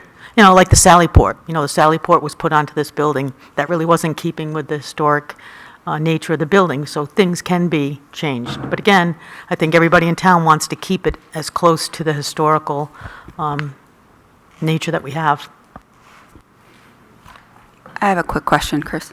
Yeah, go ahead. Just Bob or Jay, I know you've probably been up for about 40 hours, but I just want to make sure, is there risk involved in deference of some of these projects as far as the structural integrity? Or, I mean, we had 2 buildings just go up in flames within 2 or 3 miles of here. I just want to make sure we're doing our due diligence and keeping those safe and as protected as possible from those kind of situations. He's too tired to get up. Oh.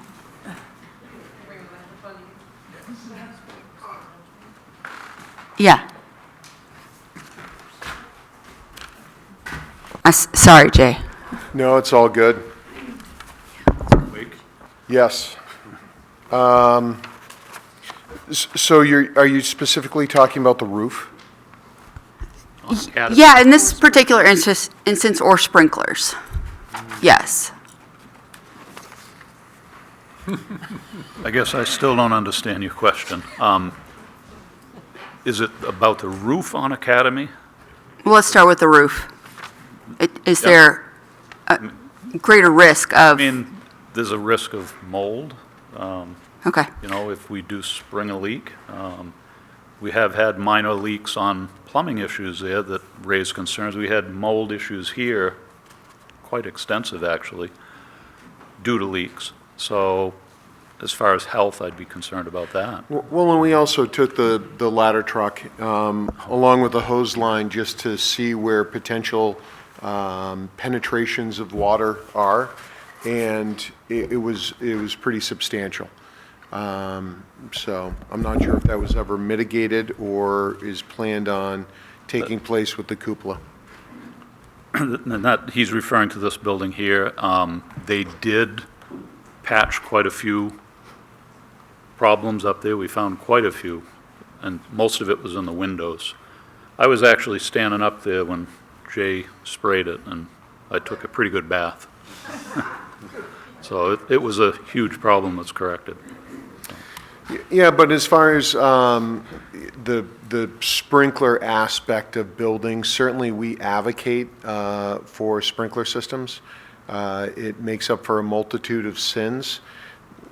Prevention is the best thing that we can do, so hence a pretty aggressive inspection program that we have within the town of New London, looking at all our buildings. But at some point, we do knock on wood, and certainly last evening's fire was a situation that we all knew that this could come to fruition at some point, looking at that size of the building and complexity, and it came to fruition, so. Yeah, I didn't mean to convolute, Yeah. by my count, there were 3 fires yesterday, so I just felt it was a reasonable question to ask, that we make sure we address some of these maintenance issues in order to prevent some of these fires, if at all possible. Great. Thank you. Thank you. Right, so moving on, any questions? I guess we can go down from computer maintenance. I guess, how about general government to public safety? I'll just go down that entire column. So it's 3/4 of the page. Does anyone, it's Collins, or you want to use the other one? Chris, I have other questions that might feed into how we might allocate the monies differently. Sure. So on the 97 computer maintenance and replacement fund, I know when the subcommittee did their work, and I can't recall who owns, quote-unquote, owns this reserve account, but there was a target defined as $75,000 for that. So obviously that target is underfunded at this juncture. So my question is, who owns that? And can we get input as to whether or not that's material this year or next, or? Yeah, that's Mike Williams, Mike. and he's spoken at various meetings Yes. about the need Yeah. to, at some point, transition to in the cloud, and so he's got some detailed plans of how we're going to do that. So I don't think it's going to be imminent, like in the next 6 to 12 months, but definitely he wants us to keep moving in the direction of having the funds available. But nothing, well, so potentially something could be withdrawn from that, but as of now, nothing planned for Right. 25. This moment, right. Well, yeah, Okay. he asked for 75,000. Target. Yeah. Yep. Okay. Okay, the municipal and regional transportation, again, thinking about the future and what we're doing here. Bob, maybe can you address, what do we have for gravel road repairs, I mean, there's nothing planned for 2025, or is that in your operating budget, and so it doesn't have to be here? I know that we have talked about employing that reserve account for public roads, and so I was just wondering what your thoughts are on that. I don't have anything this year. We put it off, as I stated in my packet that I gave you guys.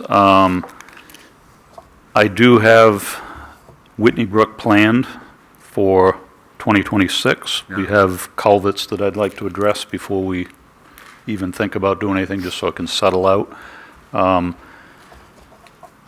than that, that pretty much is the last dirt road that I had on the list. That roughly leaves about 8 miles of dirt roads.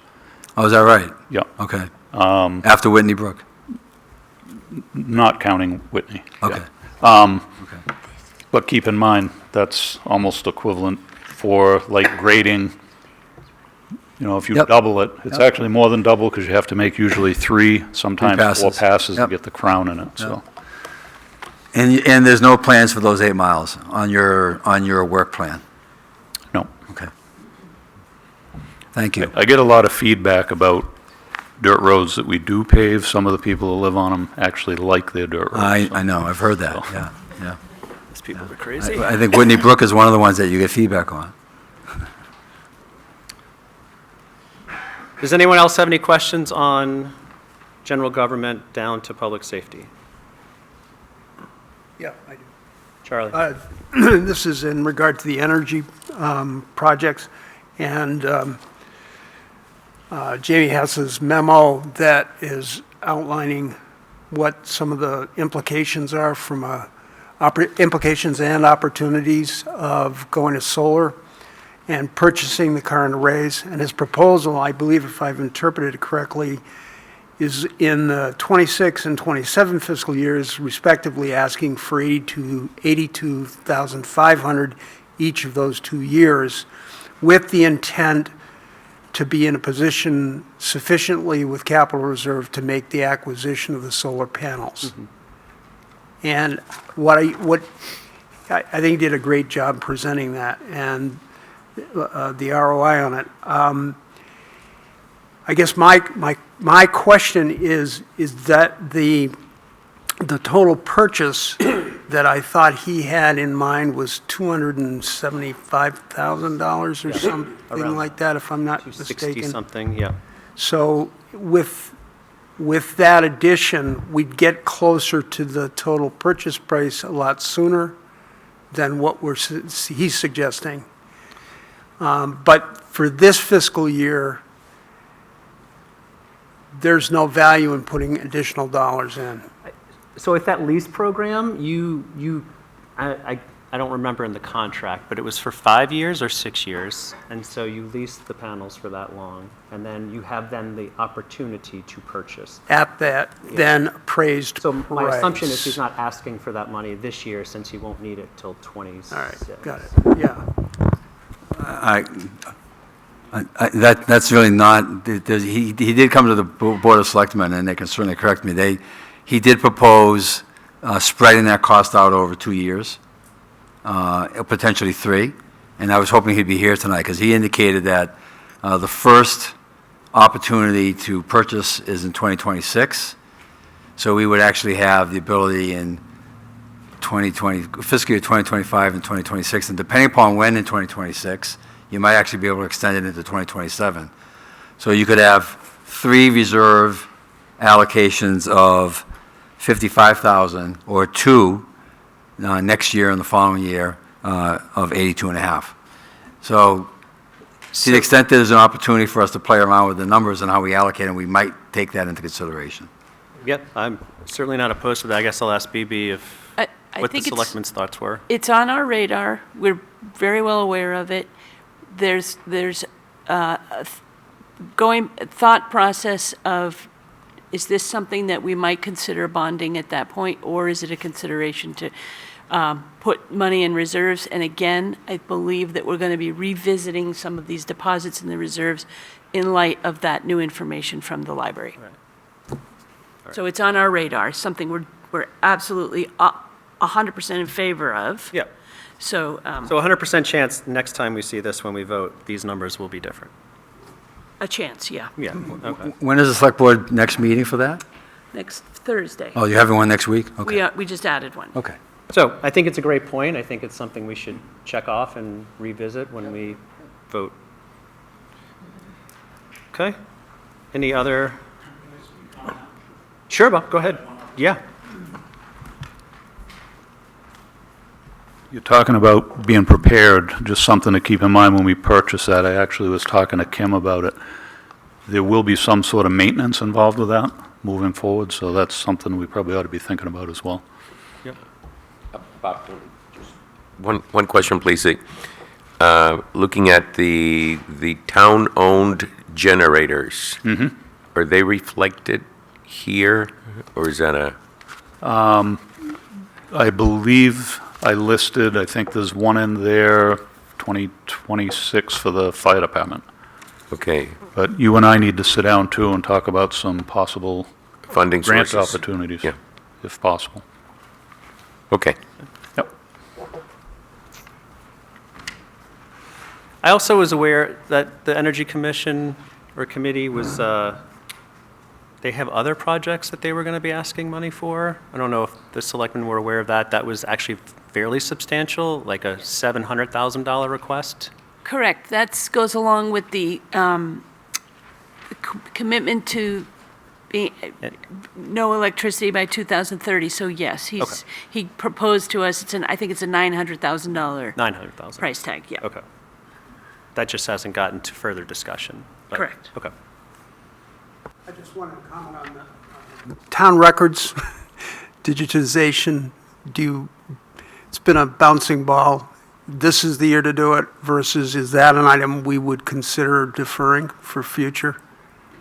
The selectmen did not appropriate any money for that in capital reserves Okay, for this so- year, for fiscal year 2025. All right.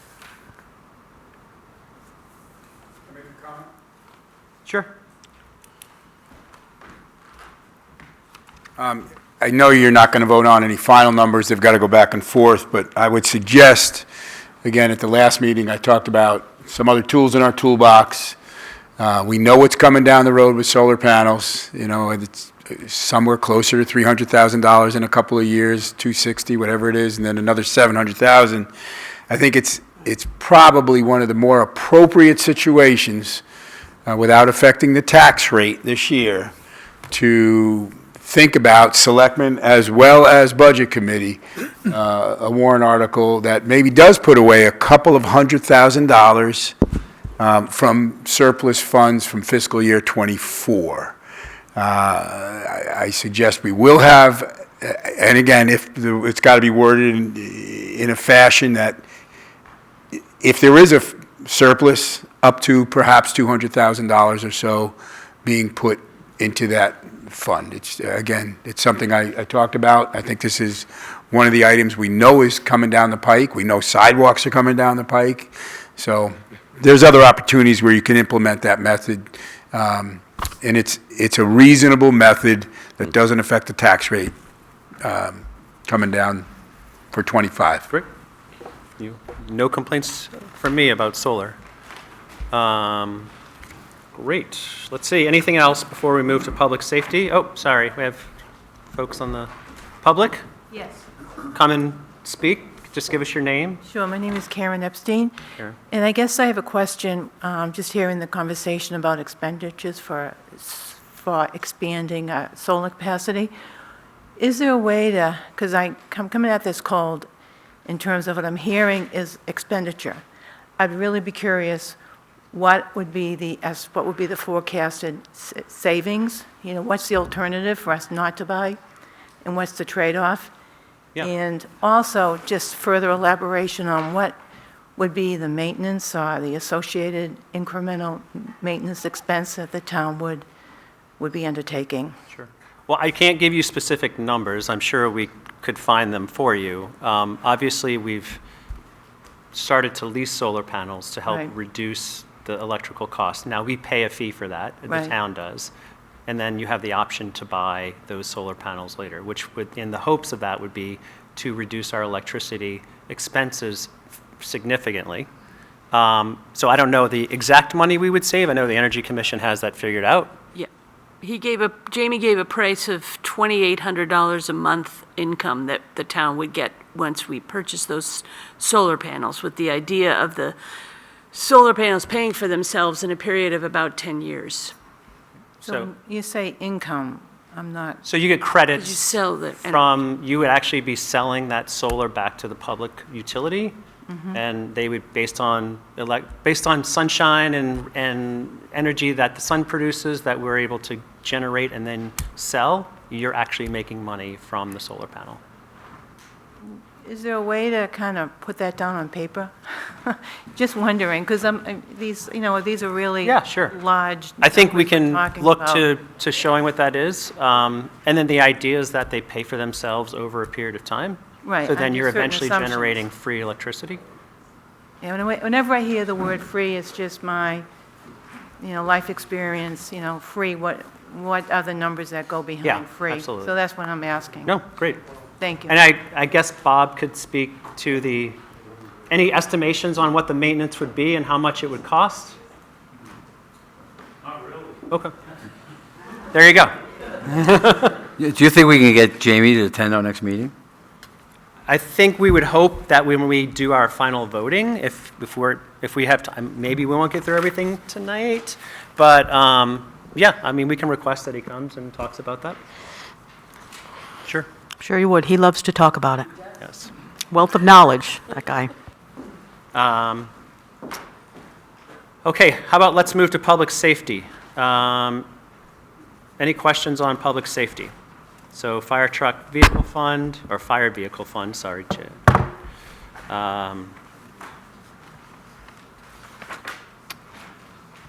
Breathing apparatus. I have a couple of questions. Yeah, go ahead. Clarification, just for the new person on the committee. This is for Jay. The lease expense on the rescue engine, and it's a pretty substantial amount, got that. Is there any value to terminating the lease earlier that would have a positive financial impact? Meaning, we're By spending- terminating, do you mean buying it out early? buying it or out. It's not technically a lease, they call it a lease, but we basically purchased the truck. Yeah. We got financing on it. We pay over the course of several years. He got his truck Wednesday? Yes. Just got the truck Wednesday. But there's no terminating it, we would just pay the full amount due now. So it's like an auto loan, basically? It is is, what you're yes. telling me. So this was somewhat of a creative way because of insufficient funds in that reserve account in order to purchase it.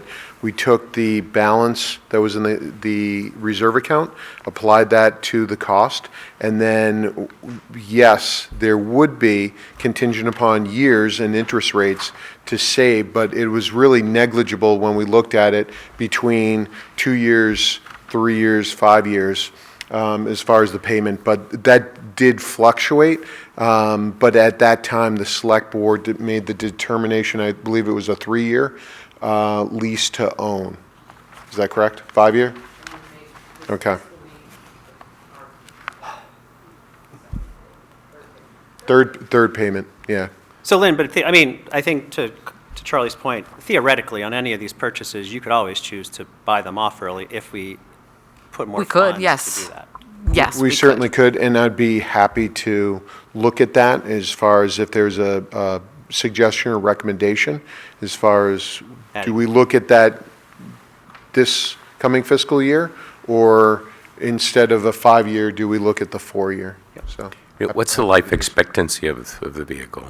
20 years, Oh, so if, yes. so we'll make really good use of it. Hopefully not, but yes. Well, but I'm saying, well, Yeah. Yeah, the only, and obviously, the guesstimates for cost is based upon today's number, and then we used to be able to use a factor of anywhere from 3 to 7%. The difficult thing is, just last year, there were several increases that were more substantial, even going back to 32% increases during the COVID periods. But I would say that right now we have, I believe it is $55,000 for the utility truck. That's the one that is utilized by the personnel during the daytime hours to go to sort of non-emergency or medical calls.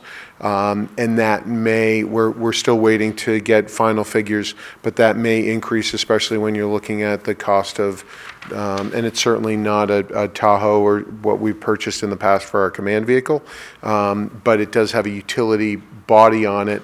And so transitioning from aluminum, which we've had some paint issues, going to something similar to what TDS has. It's actually a fiberglass body that you can configure to be better utilization of space. So that's what we're looking to do. So I think that that's going to be coming up and may fluctuate slightly. Thank you. Chief, Does that answer your question? Yes. others may have a question, but I have questions for you too, so. Sure. Go ahead. Your 20-year value, I mean, it's, given the technology and the fire truck that you showed in the community forum, that's one that you just received? Yes, sir. Yeah. Is there any way that we can look at whether or not that should be 25 years? I look at some other departments across the state and they're replacing their fire vehicles 30, 35 years later. And the reason why I'm asking is, to the extent that you add even 5 years on the life of the vehicle, it allows us to spread those costs over 5 years. It makes a big difference. It certainly does, and that's based upon NFPA, the National Fire Protective Association, and their best practices. And so from a first line or first due piece of equipment, it's a 20-year period, and then after 20 years, there's a reserve piece. So, for instance, with the new fire truck that we purchased, if we took that old piece and kept it in town, but we could use that, and that was a conversation that some of the membership had was, well, could we possibly, if we have a vehicle that goes down, supplement it? And the difficult thing is, where'd you keep it? Maintenance, upkeep, is it worth it? And so certainly at that that 15 to 20 year mark, there from a maintenance issues, you find more problems. For instance, like our current fire truck, our generator does not work. So from scene lighting or whatever the case is, does it make sense to fix that? Especially with resale, if the vehicle was going to be worth more, then absolutely, let's fix that. But it didn't make sense to you may do with it so you can get... We may do with it and Right. you know, cross your fingers. The other thing that for vehicles that are being kept longer, typically what's happening is a refurbing of the vehicle. We did that with our ladder truck, our previous ladder, and so there was a larger expense of $75,000 or up to $150,000 contingent upon what is needed to the vehicle in order for it to get to that 25-year mark or 30-year mark. So you're sort of resetting, and you know, we could certainly look at things, and I think we have. So. Okay, and the utility truck for $55,000, what is your replacement criteria for the existing truck? Miles? 10 years. 10 years? We keep them It's on 10 years. So if you look at our current vehicle, and this is something that that utility vehicle, fire alarm activation, building fire comes in, we're responding with a ladder, or vehicle accident with extrication, we're responding with our engine. This vehicle is used to actually assist in the wear and tear on vehicles, and so it's a multifaceted vehicle from carbon monoxide activations to medical calls. It transports our ice rescue sled, so we use it for the on-call officer, so not only during the daytime hours with our duty personnel, but also after hours. So on the weekends or after 7 o'clock at night, you may see it driving. It might be at Hannaford's. That's the on-call person, and it's got carbon monoxide detection, CO, meters on board, cold water rescue suits, the med bag. So all those non-emergency calls, this vehicle is utilized, as well as plowing out our parking lot, our dry hydrants, our cisterns. So it's really multifaceted vehicle that isn't one of the larger vehicles that we have. So it's 10 years and not necessarily mileage. I suspect that your mileage is less than what, for example, the police It department. is. The thing that really kills us is the corrosion. Yeah. Anytime we're up on the interstate, it's great that our roads are cleared so well. It's brutal for our vehicles and our larger fire apparatus. And so when a company like SG Reed, that the highway and fire department goes to, looks at vehicles and a company does all the servicing, it's a notable difference when you look at a vehicle that's on the interstate compared to back roads where it's not potentially receiving the amount of salt or the type of treatments that they're using on 89 as far as the whatever it is, brine. I'm not sure the technical terminology that Close enough. Bob would, yeah. What's the risk of delaying that a year? I'm just thinking of, to the extent there's a low or medium risk, we could allocate those monies somewhere else, but can you comment on that? So I think the larger vehicles, you're going to pay more. So, for instance, I'm sorry, I'm just talking about the 55,000 one. Okay. Yeah. Utility truck. Yeah, and realistically, it's probably going to be in the 75,000 range once we get it, and that's what I mentioned as far as getting a quote from the companies when we had done it last time, when we looked at getting aluminum body compared to a fiberglass, or after the COVID period. I mean, unfortunately, I think it's going to be more than that $55,000 range. Delay, it's one more year. It means that it's 11 years old as opposed to 10 years old. Could something go wrong? Yes. So do we need to adjust this 55 number to a higher number? Yeah, and again, we're waiting. I understand. Unfortunately, some of the companies are delayed as far as getting back to us with. But your guess is more like 75 than 55? That would be my guess. One last question. Thank you for taking the time here. Several months ago, I saw conversations going on about a vehicle in the police department being transferred over to the fire department. Yes. So, and I saw a fire department truck sitting down at the DPW site for several weeks. I assume that police department truck replaced that fire department truck? That is correct. That was sitting down there? That is correct. And we auctioned that off or sold it? We did. Okay. Yep. So it goes to an auction site. Yep. That vehicle was purchased along with some old extrication equipment that the town sold. And so the revenue would go to the general fund. With the funding, because it had been approved in 1999 and was not filled when I was promoted in 2007 to chief, with that hiring of the fire inspector's position, we ended up keeping, when the command vehicle was replaced, a vehicle that was more of a support vehicle as opposed to a frontline command vehicle or the utility. The thought was that this doesn't, for better or for worse, need to be as reliable, since the individual's doing inspections. Heaven forbid something breaks down, you can have one of the personnel at the station grab the fire inspector if he or she at some point in the future we're out on an inspection, as opposed to a first line piece that we're dealing with reliability. And so for the utility truck, that's being used 24/7 by either the on-call officer or personnel during the daytime hours to respond, and so reliability is a concern. With this vehicle, it wasn't as much of a concern. The Board of Fire Wards ended up making the recommendation to keep that, to see if indeed there was a need for that vehicle, which was very much warranted based upon usage.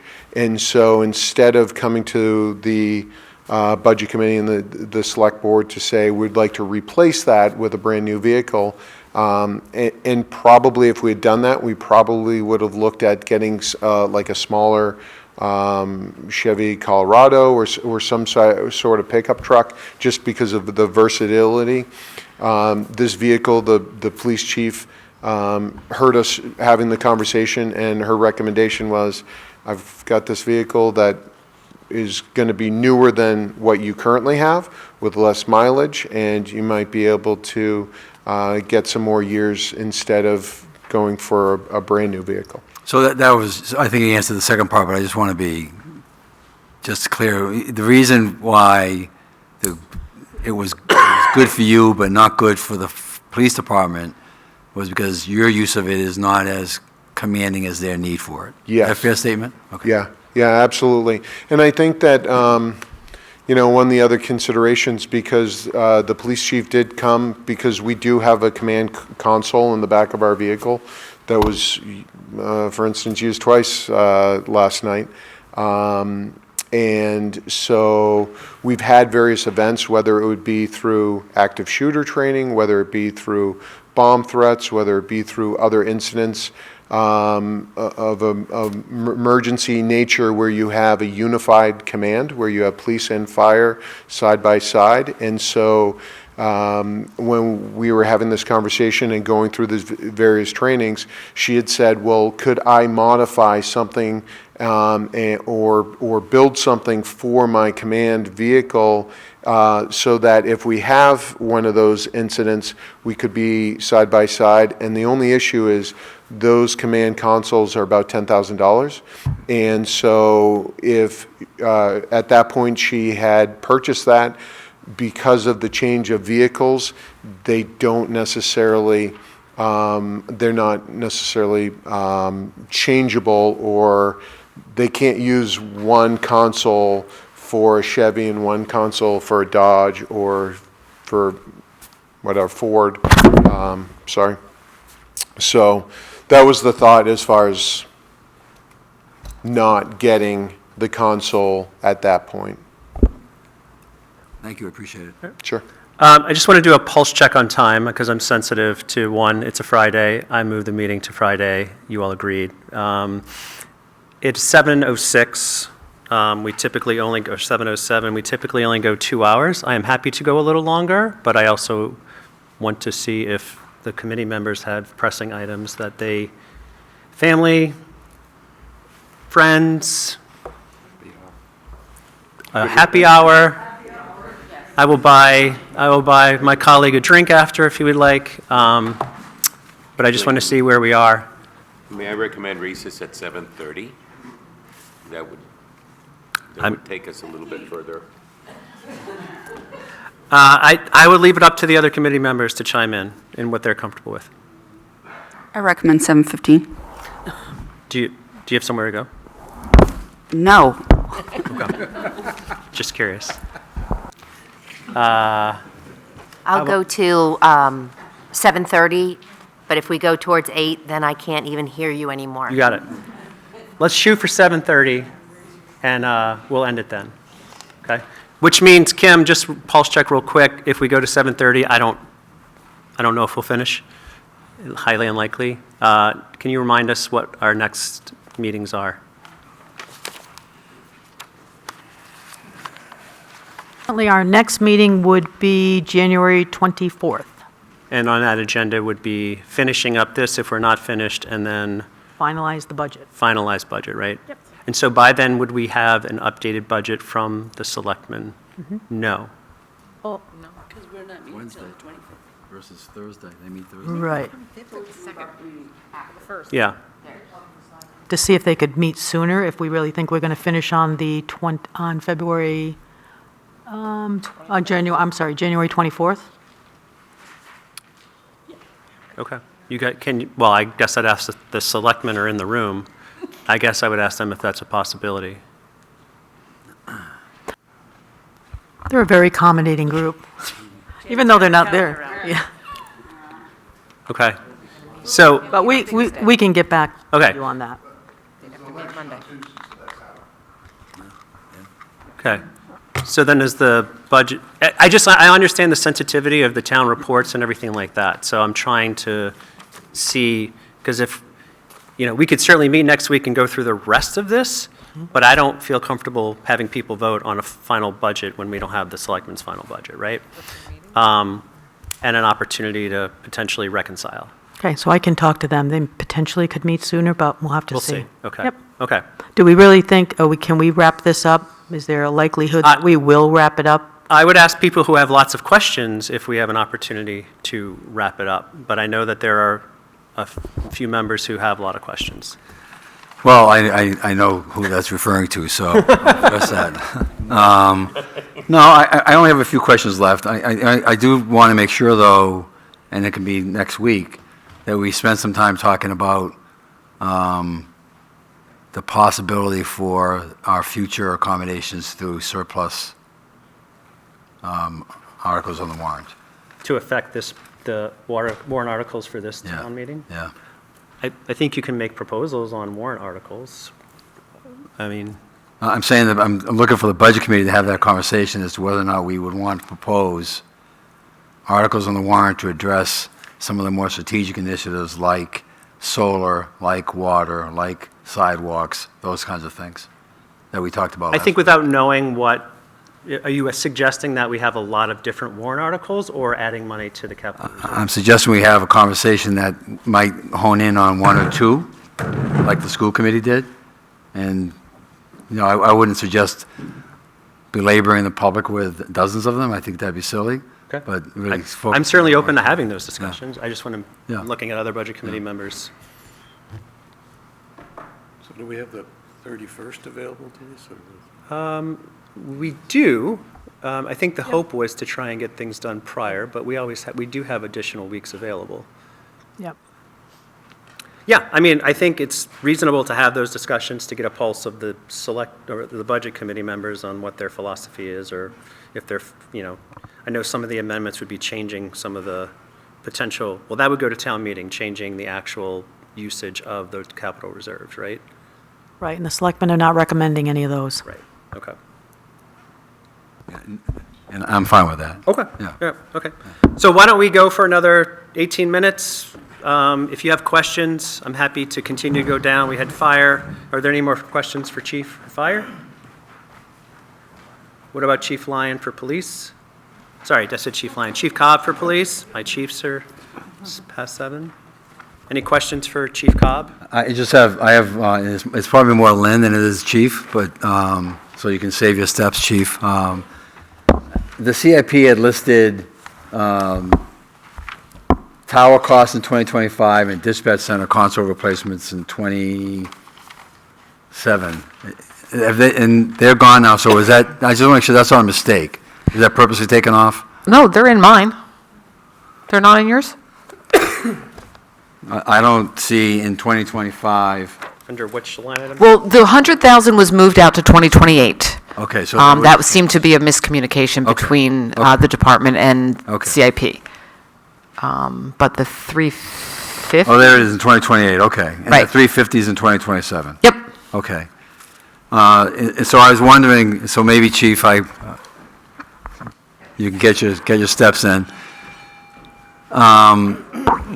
Are these things independent of what would happen if you were to move the police station? Or would they be absorbed by that? No, the consoles would have to be replaced whether or not they Irrespective of moved, it, yep. irrespective of where we are. The tower, if we moved, we wouldn't bring that tower with us. A new one would be So the constructed on tower is site. move-related? Yes, Is that a fair statement? potentially, yeah, Okay. yeah. So we would probably include that cost inside the whole cost of structuring a new police station, Yes, right? yes. Okay, all right. That's it. Yep, thank you. You're welcome. Any other questions for Chief while she's up? Okay, thanks. We'll move to highways and streets. Questions for Bob on highways and streets? Or just general comments or questions? I sit silently, waiting for others if they don't want it. I have questions. Bob, if you want to come up. While you're coming up, so the Seamans Road to Cleveland sidewalk, really two questions of sidewalks. How is that one picked versus others? And the second question is, what is your sense as to when, again, I'm thinking strategically, what is your sense as to when you think we would spend money on Main Street sidewalks? Because I don't really see that represented on the sheet. Oh, can you turn your mic on? Sorry, Bob. Sorry, didn't realize it was off. We're waiting on the water department project. They said that that's going to be bonded and they don't want us to touch it for a whole year. I don't even know when they're going to start it. There's no official date or anything yet, so it's kind of hard to plan. As far as Seamans Road, going from Seamans Road out, if you've ever walked that, it's only probably about 3 foot wide, maybe. It's the old concrete for most of it. We have issues now where the banks are higher than that, so when they snow blow it, this past rain event we had, there was ponding and ice, so it was pretty hard to maintain that. The width is a huge problem. So this is fixing what's already there? Yes. Not doing a sidewalk on the other This side? or isn't anything like that? adding any. Okay. I'd prefer not to add any until we fix what we have. Okay. And that reflects in the capital improvement plan. Okay. As far as, and there's no set dates there. I figured I just need to get something in there so you guys are aware that it's coming down the pike. Don't leave. My questions really are simply on the one-ton dump truck and the six-wheel dump truck, plow and sander. Are either of those vehicles, and those are just single vehicles, correct?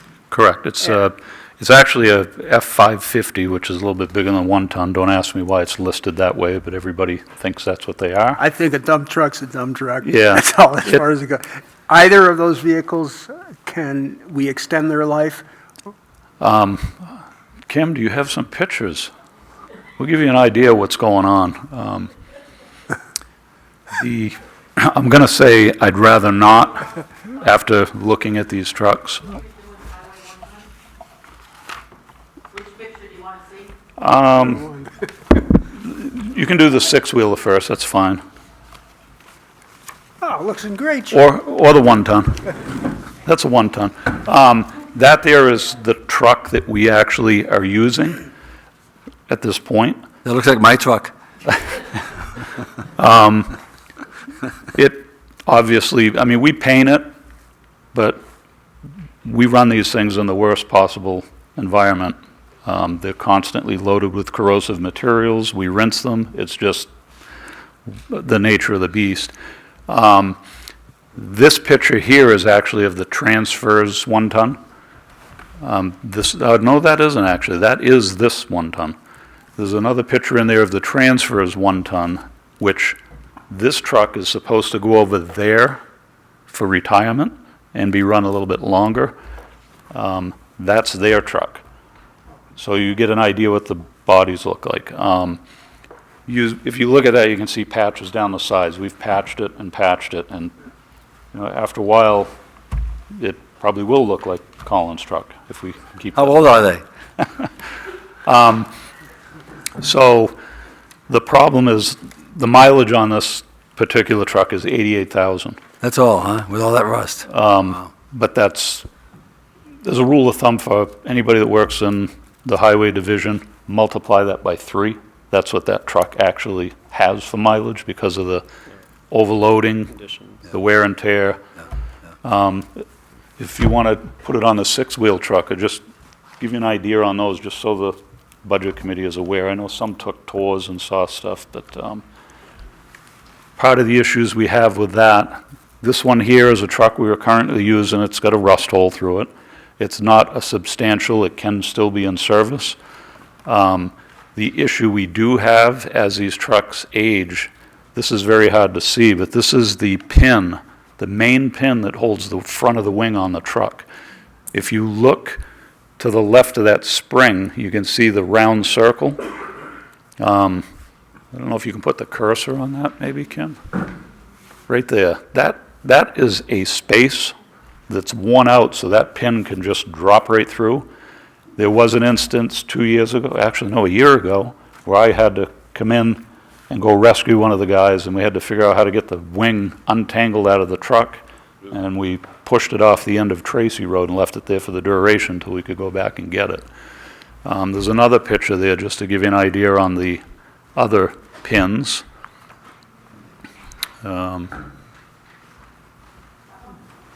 Yeah, that one there, if you look at that hole, that pin could actually get sucked through that like nothing. I mean, that is one of the wing arms, the top wing arm. So that's what happened on the other truck. It actually ripped it off, which caused other pins to let go.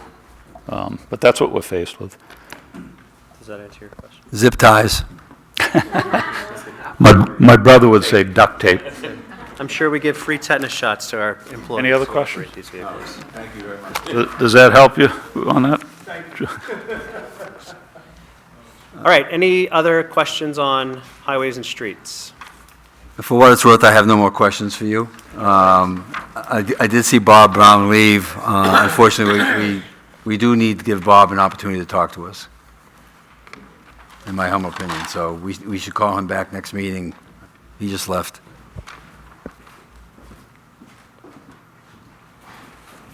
Oh, for the sidewalk, sorry, Bob Bowers.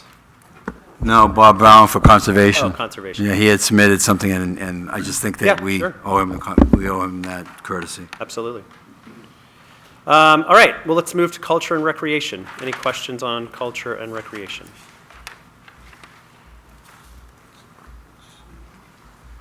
And that's the area where Conservation has requested $75,000 and the Selectmen did not fund any.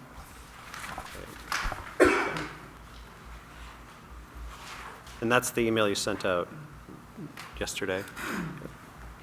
Okay. All right. I have one general question. Yes, sir. Kim, we've talked about it before, but I just want to raise it again to be clear. These balances, and Lynn, do not reflect interest earned. And so now that we're in a rate environment that's significantly better, Right. we factor that at some point in our analysis of available money. I only use what we can pull down and what's guaranteed there. I don't use current market value. I don't anything like that. So I use what is actually there for principal. Okay. And the interest then goes into the general fund, or where does it go? It eventually goes in there, right? No, the interest stays where it's at until we actually start pulling money out. Joe, It's not the trustees But manage. it's not reflected, it's reflected in the balances that are in front of us? No, any dividends paid, yes, but not, I don't reflect on current market value. I just reflect at the end of year value of that fund. And- Okay. I was just looking for more money. I'm always looking for more money. Chris Bob is back. Bob, we were told you had left. I know that you had a memo that you'd sent out on conservation. Would you like to present your thoughts? So I'm going to just do a preface. We want to leave at 7:30. My conversation with Bob would suggest that it's going to last longer than 6 minutes. I just want to be fair to Bob, right? So if we can either have him started and cut him off, or... Continue. Okay, okay. Fine. Okay. We had requested back in October a contribution to the Land Acquisition Fund of $75,000. And getting from the selectmen to you folks, I understand that number ended up with zero.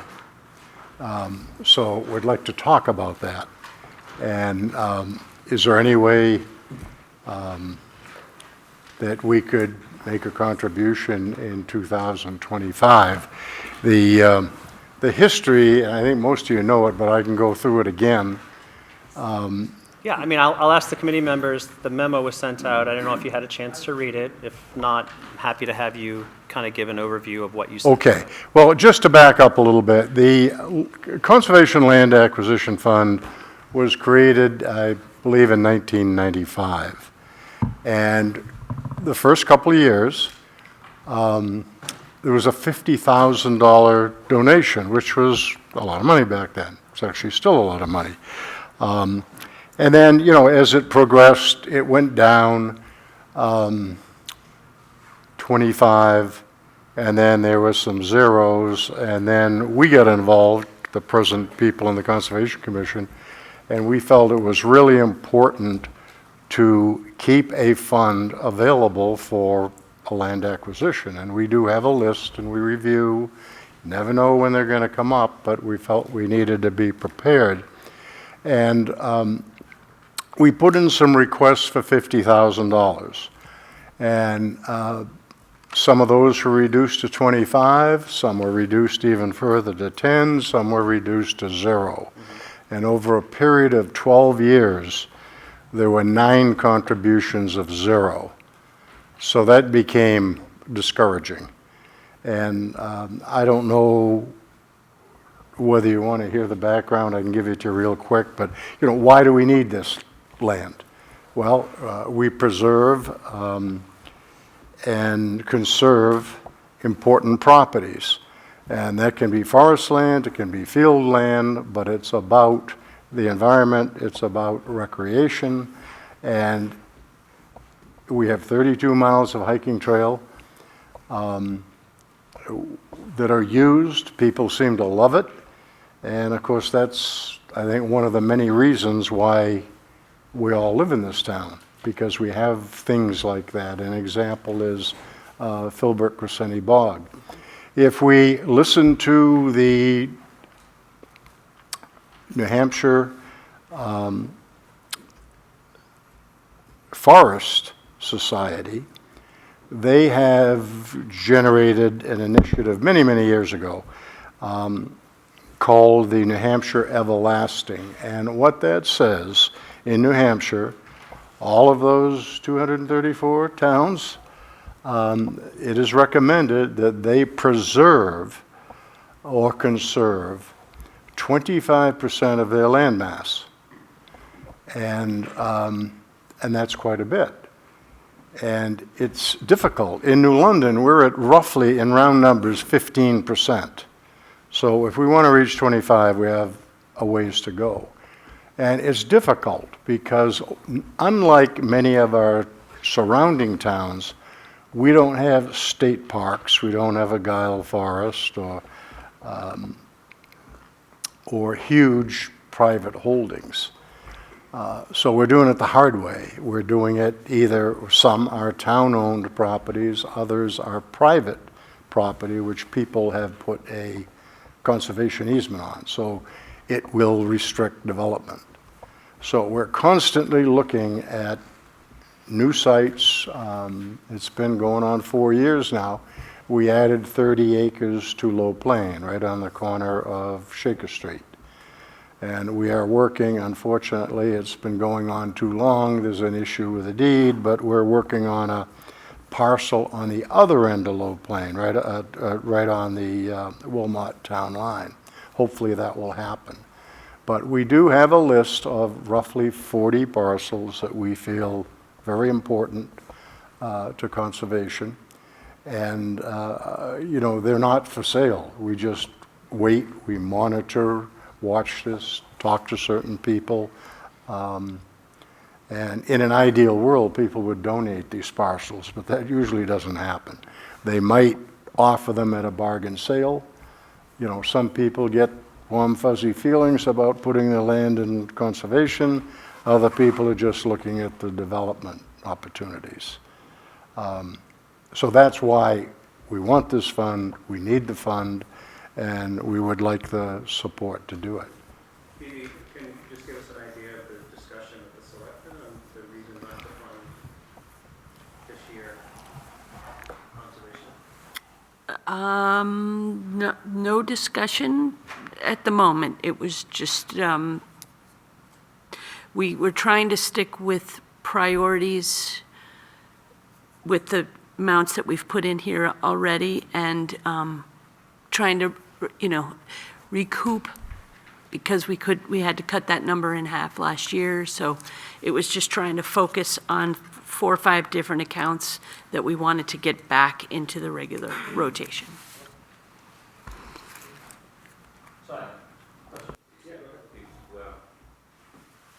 If we as a committee wanted to add money to that, we would do that at a later date or today? I would say when we decide to vote on everything. Okay. Obviously, amendments will be made. In a couple of weeks? Yeah. Okay. That we could vote to add money to capital reserves as a budget committee for conservation. Okay, so would that be done at the next meeting? On the, We're hoping, we'll find out if, based on the selectmen's meetings, if we can have our next meeting be a voting meeting. okay, Yeah. so we would, But just so we're all walking away with the same thing, your request would be for 75,000. the request was 75,000. We understand compromise, and if that number was changed to 50, that would be nice. We're not looking for a war here. If you're not able to be here and we bring it up. And Yeah. So, we feel it's really important, and we'd really like the voters, if it's determined that we can't do anything, we'd still like to bring it to a town vote, which I know may not be real popular, but it's important for the voters to say what they feel.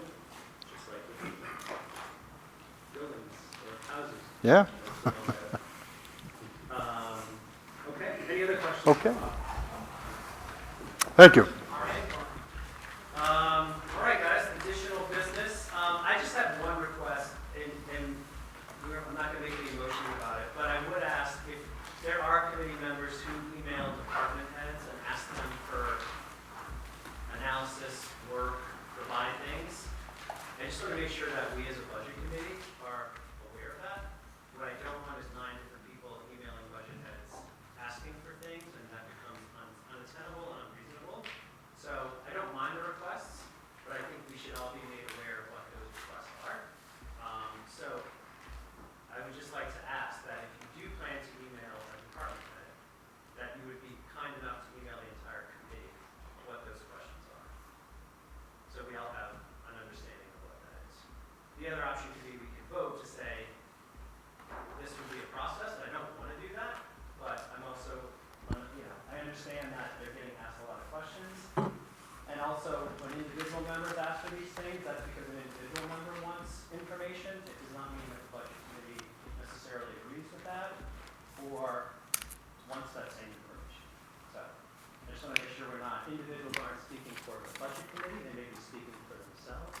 And also, when I talked to Kim about this, it also means that the department heads don't have to provide us with that information if that's something that they choose not to, or in discussion between the selectmen. So just wanted to bring that up because emails have been going out to individual department heads from individual members, and I don't think I don't want that to be as this is a budget committee request when it's an individual request. So, Make sense? I'm not sure what problem we're trying to solve. I'm trying to solve the problem of department heads being asked to do different things by individual committee members and bring information to meetings that might take them 6, 8, 10, 12 hours of time. When one person's asking for them, if the committee asks for those types of things, I think that's a reasonable request where we could vote on this. And then I would look to Kim and the department selectmen to say, is that a reasonable request? Because what could happen is you could see you, Lou, myself, John, all asking for Chief Cobb to provide us information. And I don't think that that's a reasonable request for one department head to get 8 different emails asking for things from individuals on the budget committee. So we can talk about this next time. Sure. And maybe we should do that, so we can let people rest tonight, but I think that it needs further conversation. Happy to chat about it. Okay, any motions to adjourn? I move to adjourn. Seconds. Oh, darn it. All those in favor? All right. Nay. No. See you all on Wednesday.